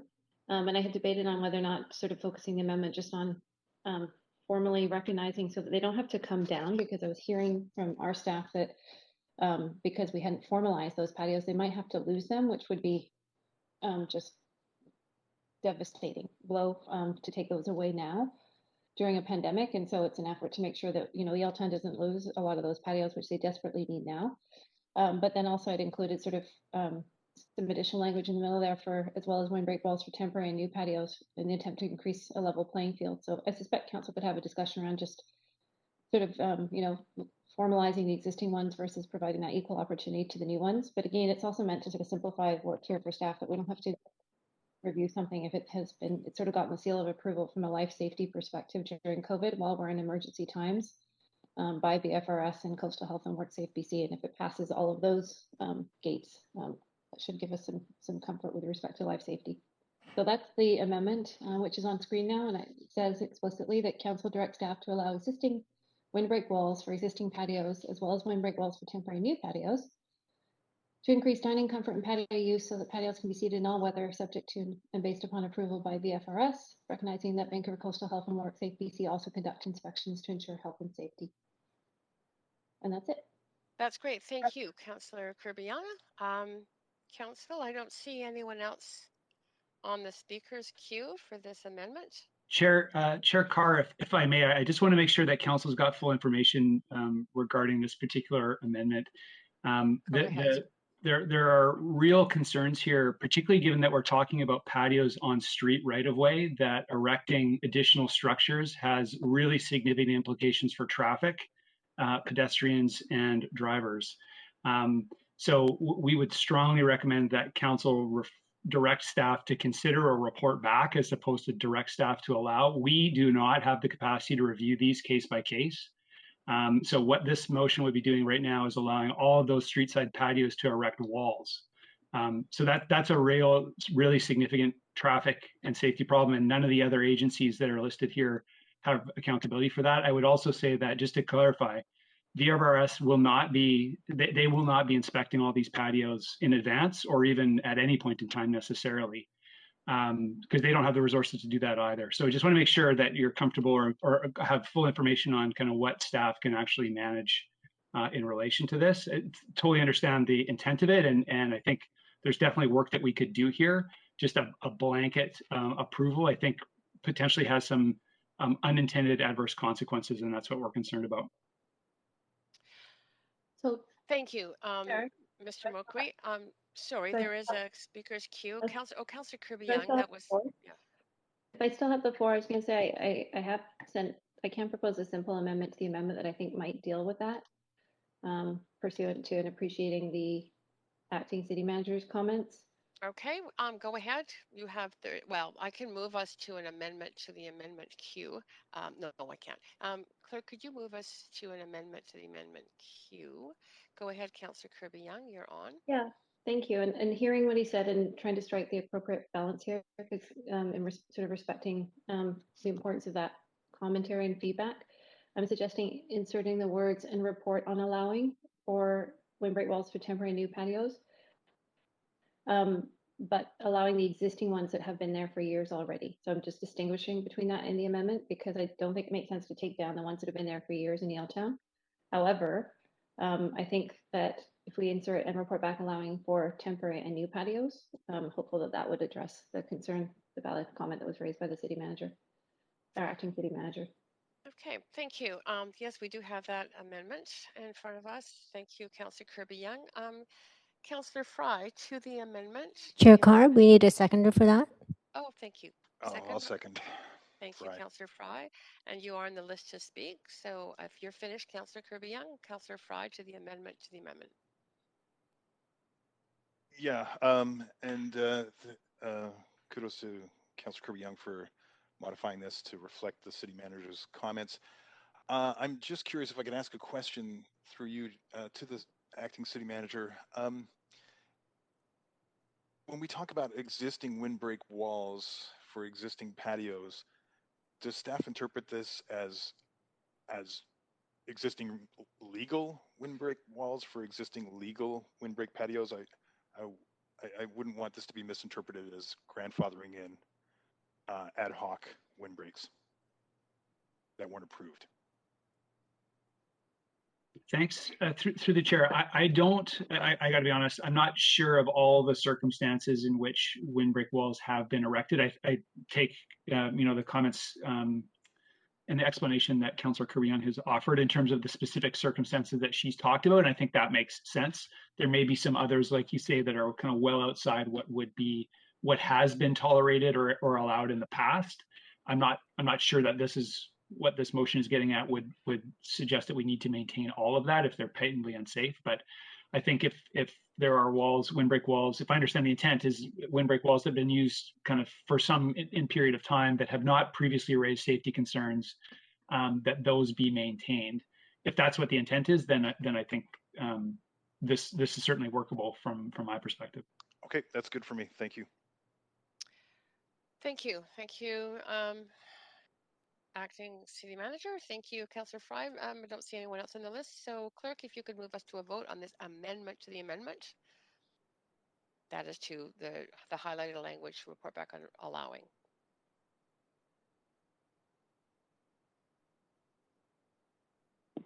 Point of privilege? Yes, Chair, if I could get a vote in favor, please. Great. Clerk, if you could note that, please. Okay, that is unanimously passed. So, Clerk, if you could return us to the amendment queue, and we are now discussing the amended amendment. Councillor Kirby-Yung, do you have anything else to add to that? You have 20 seconds. I'm fine. Thank you, Chair. Great, thanks. If we could advance Mayor Stewart. Thanks, Chair. I'm fine. Thanks. I support this, and again, I do want to say though, just thank you to staff for considering this. I just know how much pressure is within this organization. We hear it daily, and so if we need to have discussions about prioritizing here, I think council's trying to balance the shock of COVID-19 and especially fairly radical changes to our city like we had yesterday. And so again, I know council is gripped with the workloads that you have, and if we do as a council need to sit down and talk about some kind of reduction of some priorities, I think we'd all be open to that. So again, thanks to staff for sticking with us here. Thank you, Mayor Stewart.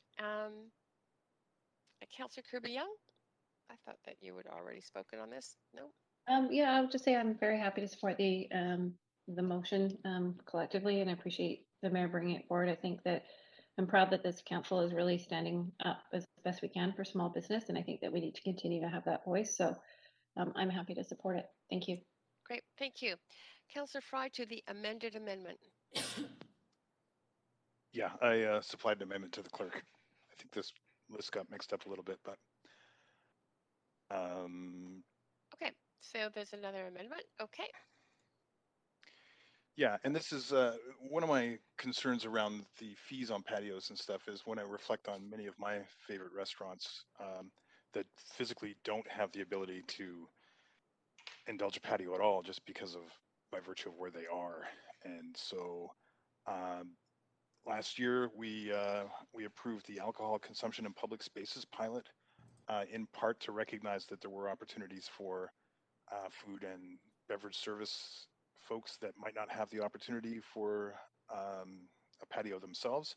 So directing staff to revisit that pilot and consider timely reactivation of the 4 pilot plazas that we had downtown and at Robson Street and on Cambie, as well as any new locations that might equitably support both local food and drink services that cannot otherwise provide patio spaces, and of course Vancouverites hoping to safely socialize outdoors. Great. Chair Okay, Carr? thank you. Yes. We have to vote on the amended motion first before Councillor Fry can bring forward the amendment. Yes. Okay, so Councillor Fry, we're putting your tabling of an amendment on hold. We did vote on the amendment to the amendment, but the clerk is absolutely right. We have to vote on the amended motion, and then you can table another amendment to the motion. Gotcha. If that makes sense. Okay, clerk. I don't see anyone else on the speaker's queue. So this would be to the amended amendment. And there we go. Point of privilege. Counselor, yes. I would get a vote in favor, please. Yes. Clerk, please note. And that has passed unanimously. And clerk, we could go right back to the amended motion. And we'll need a vote on that, and then we can receive another amendment, correct? Yes, we can deal with Councillor Fry's amendment now.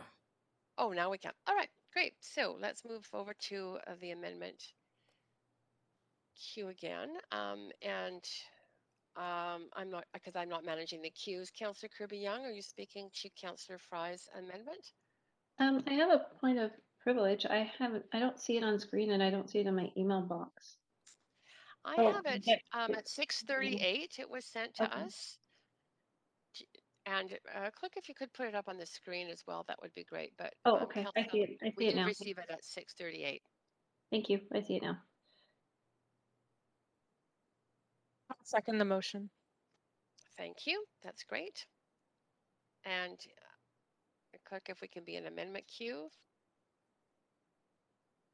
Amendment queue. I don't see anyone at this point wanting to speak. Councillor Fry, though, I would expect that you would want to. Oh, you did introduce your amendment, so I did. I mean, I could repeat myself, but no, it's okay. You don't need to say it over again. That's great. I don't see anyone else that will, at this point, wanting to speak to it. So, clerk, if we could vote on the amendment by Councillor Fry, which councillors you should have in your emails, and hopefully it's on the screen. As I say, I don't have a screen, so I'm hopeful about that. Councillor DiGenova, do you want to vote assist? Yes, thank you very much. In favor, please. I didn't want to interrupt. Yep, no problem. All right, and that has passed with no one in opposition. And so we are back to the amendment 1Q. If we can vote on the amended, at this point, clerk, I don't have the queues in front of me. I'm so sorry. If you could just remind council of which queue we're in at this point. Chair Carr, we're in the main queue now, and there's one person on the list, Mayor Stewart. Great, thank you. Okay, Mayor Stewart, to the amended motion. Thanks very much, Chair Carr. I just wanted to thank Council for considering this.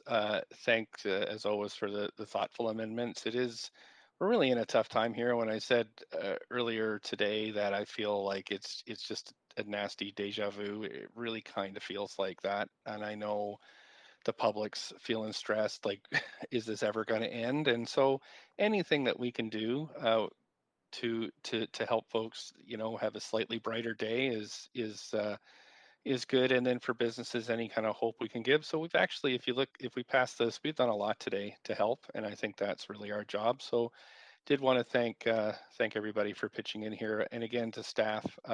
Certainly open to conversations about what we can do to help with these crushing workloads, and I know trying to keep morale high in our own organization is so important. So again, thank you, and thank you to the acting city manager for your timely interventions just to keep us on track. So just wanted to thank everybody for their work today. Thanks, Mayor Stewart. I don't see anyone else on this list to speak. Oh, Chair Carr. Oh, sorry. I'm happy to wait, but I just want to jump in with a clarification as well at the appropriate time. Actually, it's fine to go ahead right now. Thanks. And this pertains to point 6 in the motion, which is directing the mayor to request the province to explore an approach to support small businesses. I just want to clarify and make sure that from a staff perspective, we're clear. In the prior discussions with the province before the last provincial election on the split assessment issue, the province had come back with a proposed solution to that problem, which incorporated some of these elements. That didn't work from our perspective, and it's not something that other municipalities have endorsed either as a functional approach. I think for us, just want to make sure that there's clarity that point 6 of this motion isn't contemplating that solution. That really, council, what you would be looking for here from the province is something different than that. We just want to make sure that, again, we're staff, we're clear, because we also have a lot of interaction with the province on the split assessment issue. I want to be clear on council's policy here. I don't believe that that's what's intended, but I just wanted to clarify that so we can be crystal clear in our discussions with the province that previous solution that was proposed that talked about an element of being able to distinguish between businesses is not what is being contemplated here. Right. When it's my turn on the queue, I can provide clarification to council if you like. Yeah, thank you. Actually, Councillor Kirby, Clerk, if I could have you move Councillor Kirby-Yung to after Mayor Stewart, reason being that Mayor Stewart was on the queue when the acting city manager stepped in response to that. So let's just complete that discussion that was initiated by Mayor Stewart, and then we'll turn to Councillor Kirby-Yung. Go ahead, Mayor Stewart. Thanks. Yeah, good question, acting city manager. Two things here. First of all, we've the discussions that we had prior to the last election were with a whole different series of ministers in different situations. So why I wanted to take another shot at the split assessment was, and to get council's support to do that again, is because we have a new minister in place in a different situation. So that's the first one, and that's a well-trodden track. But but the second one, talking to my colleagues in Ontario who have all of a sudden, through their provincial government, have a different split assessment is basically on one building and what you do within one building.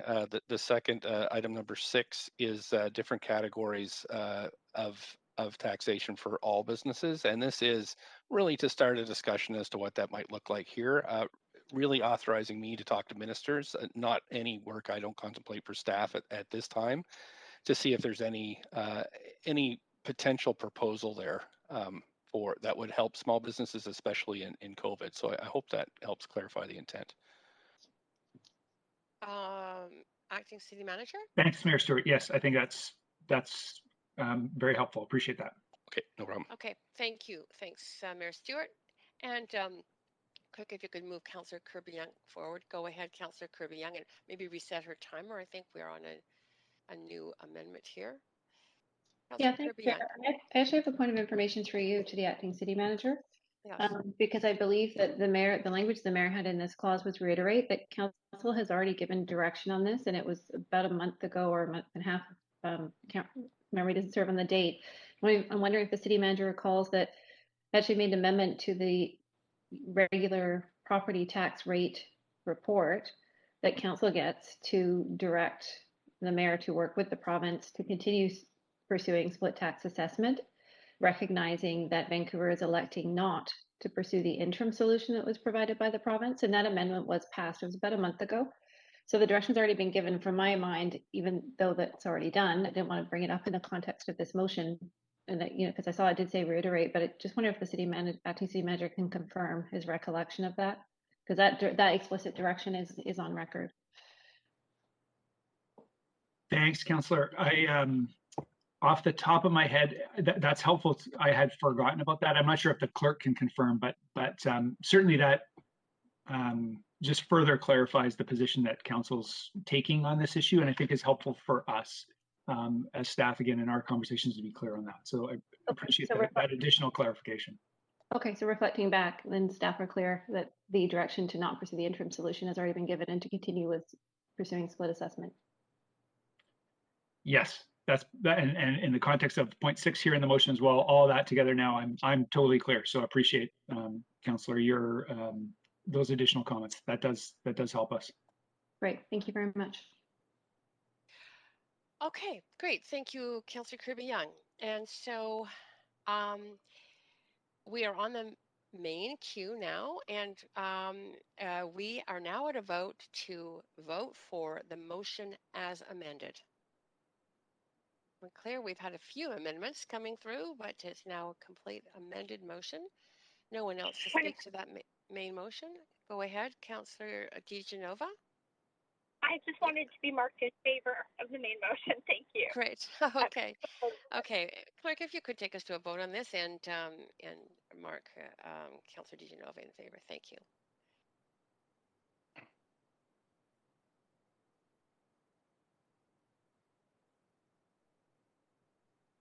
And that is unanimous. Great. I think we finished that motion, and I can turn the chair back to you, Mayor Stewart. Point of privilege, Mayor Stewart? Go ahead, Councillor. If I could just be added to the queue for other matters. Sure, no problem. I got you on there. Okay, so we're on inquiries and other matters. Just got in the final stretch here, Council, and I've got Councillor Kirby-Yung. Please go ahead, up to 5 minutes. Yeah, thanks. I just have one inquiry, and I'm wondering if it's possible, hearing from advocates, and I'm wondering if it's possible to inquire that through the province or other health services that shuttles, and I believe it's set up through that group, I'm looking for verification that a shuttle has been set up to get seniors to vaccination clinics in North Vancouver.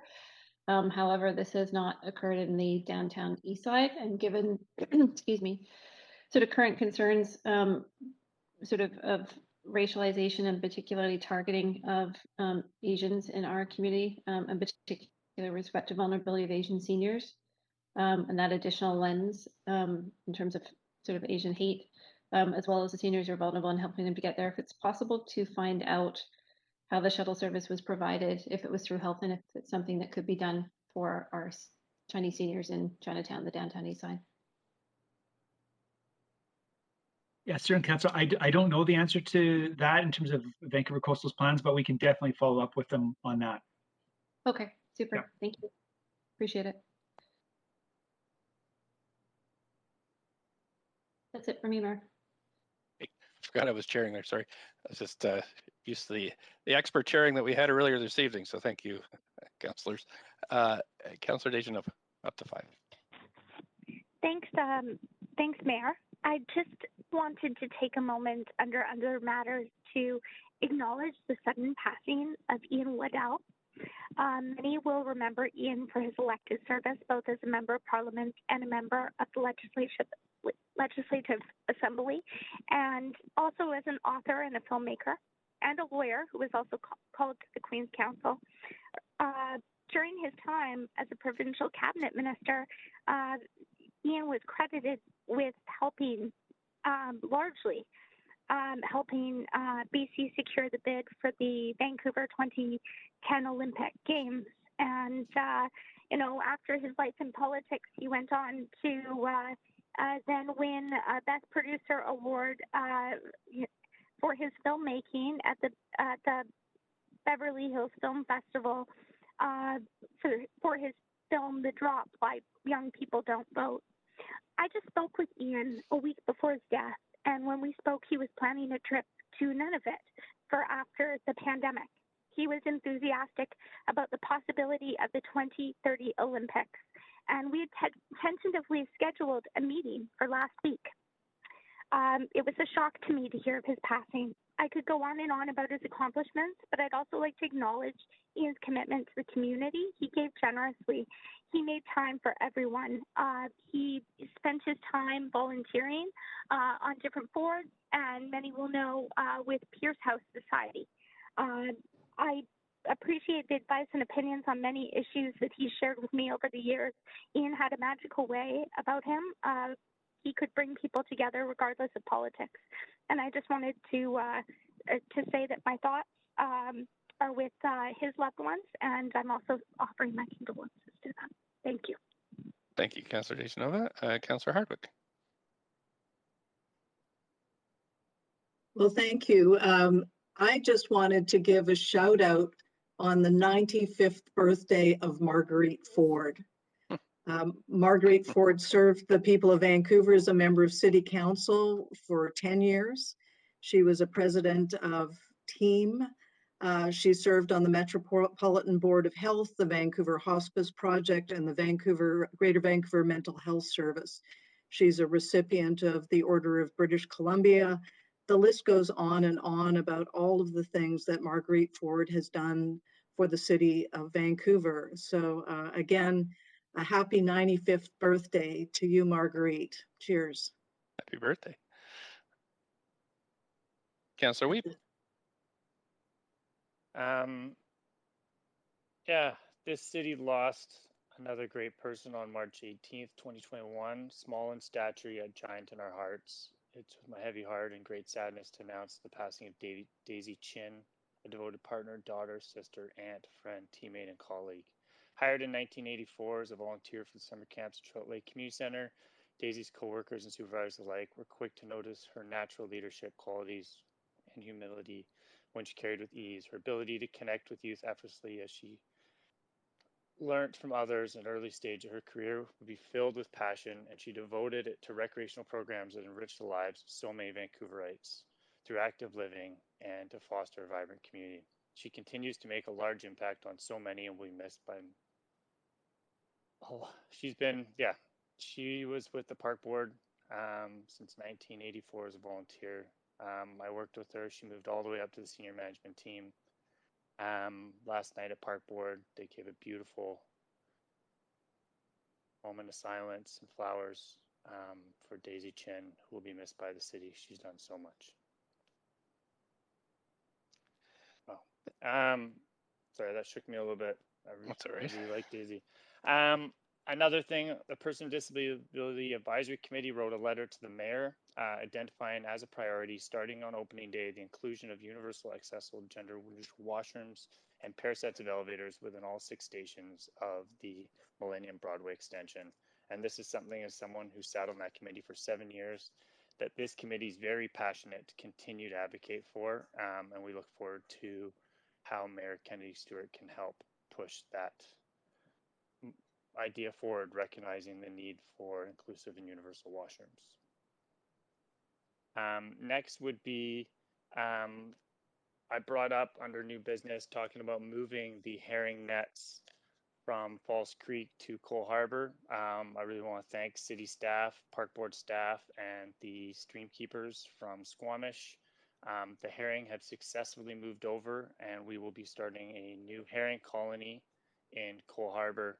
And it's already seen great results with a lot of eggs. And so it's great to see us trying to find different ways to rewild the city. As well as we've doubled the amount of chicken coops. We had salmon come back to Still Creek. So my question is, do we know when the report will come back on the decade of ecosystem restoration, and when we're expecting a report back on that council initiative? Thanks, Councillor. I'll have to follow up with it to you to get that information, but definitely we'll do that. Perfect. And then we're seeing a lot of people obviously coming out of COVID using public realm space. And there's been a lot of questions about what is the timeline on the Gastown public realm plan, including updating Maple Tree Square. Yeah, we can follow up on that one as well. Thanks. Perfect. And last one is an initiative that I brought forward to Park Board was that the GM did a GM's report so that we could get a better idea of all the amazing projects happening around the city. Recognizing the opening of Robson Square and others, I'm wondering if that's something that, Paul, you've considered in bringing a short report that councillors and the mayor could ask questions on some of the amazing initiatives that have come forward in our meetings so that you can bring them to the public and we can get a better understanding of all the amazing work and projects that our city is delivering. Yeah, thanks, Councillor. I'm aware of that practice at Park Board. It's not something that we've done here at the city. I'm not sure. I'd have to consult with the clerk around just kind of the procedure piece of that. But it's an interesting suggestion. So leave that one with me. Okay, because I just know that the new rain garden at 63rd, and we see staff on social media celebrating a lot of big wins, and I think it would be a great opportunity for you to showcase and lift up a lot of the great work that our staff are doing. That's everything. Thank you so much. So I know what would make Ian Waddell really happy is if two people sang his praises at a council meeting. So I'm going to do that. Thanks to Councillor Deschanel for doing so. But I just really want to also recognize a man of small stature, but I think a giant in our community that we lost earlier this month is Ian Waddell. Ian served 4 terms as a member of Parliament and as an MLA.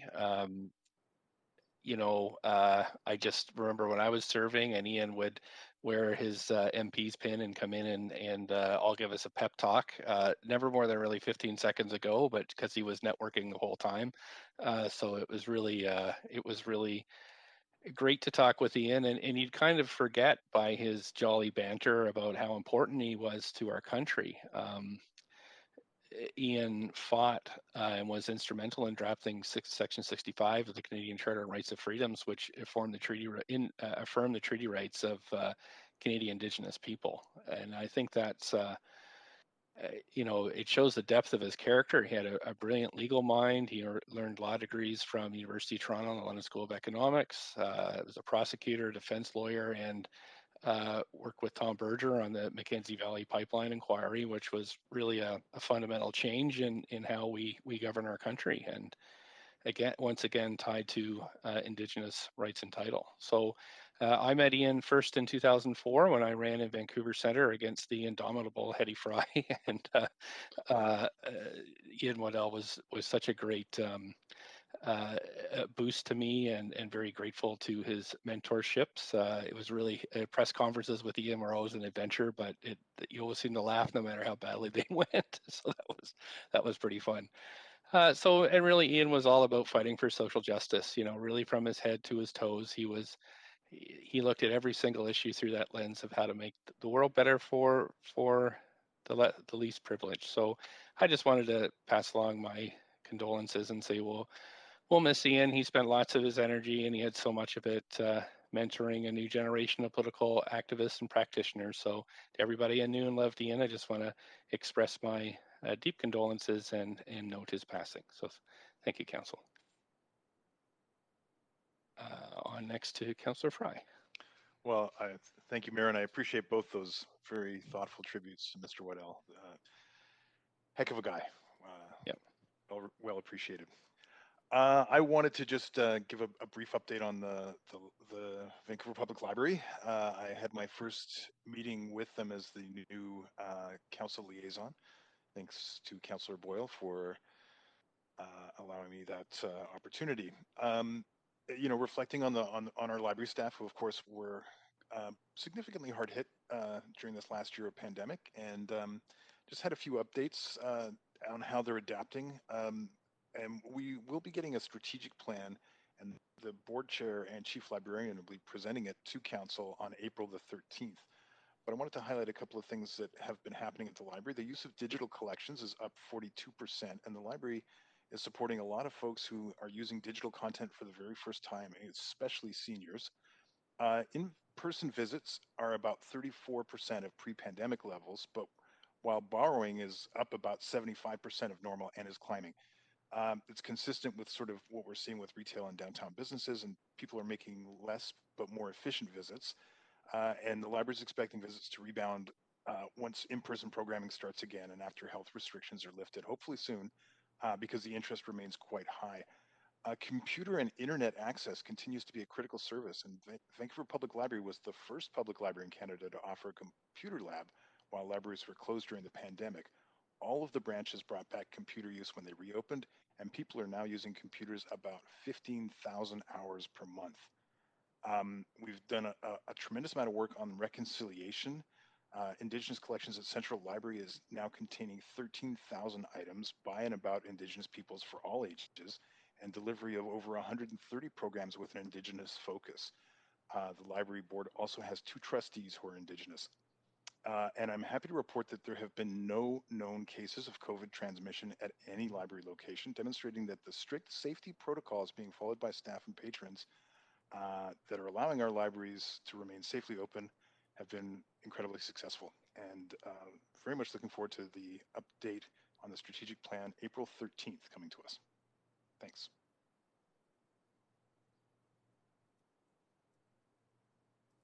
There we go. Thank you, Councillor Fry. On to Councillor Carr. Yeah, thanks, Mayor Stewart. I cannot help but also be someone to talk to the very sad, regrettable passing of Ian Waddell. I only just wanted to mention a couple of things. There's so many times that Ian would see a problem and he would just jump in with a solution enthusiastically. I think he was always called the Energizer Bunny, is what my understanding. But I do remember many times in the summer West End, he would be driving down the street in his 1964 Plymouth Valiant convertible and actually stop in the middle of the street to shout out to you, or to me in this case, and with an idea or a comment on something that was going on. Phenomenal energy. And just to let council know that my last conversation with him was when he saw that we were having difficulties at council regarding conflict of interest. He phoned me up with a solution, which was to hire an integrity commissioner, and explained how at the provincial level, an integrity commissioner averted so many problems by just working out issues before they ever reached sort of larger problem status. And I said to him, you know, I think this sounds like a great idea. You should call up the mayor. So I'm sure he did call you up. Absolutely, many times. And for me, once we get that commissioner hired, every time that commissioner intervenes to avert a problem, I'm going to be thinking of Ian Waddell and the contribution he made to this council. Thank you, Councillor Carr. Councillor Dominato. Thanks, Mayor, and I appreciate hearing the tributes to Ian Waddell, a fantastic man, and so thank you to all of my colleagues who have been sharing that, and also for the update around the public libraries down there this weekend with my daughter.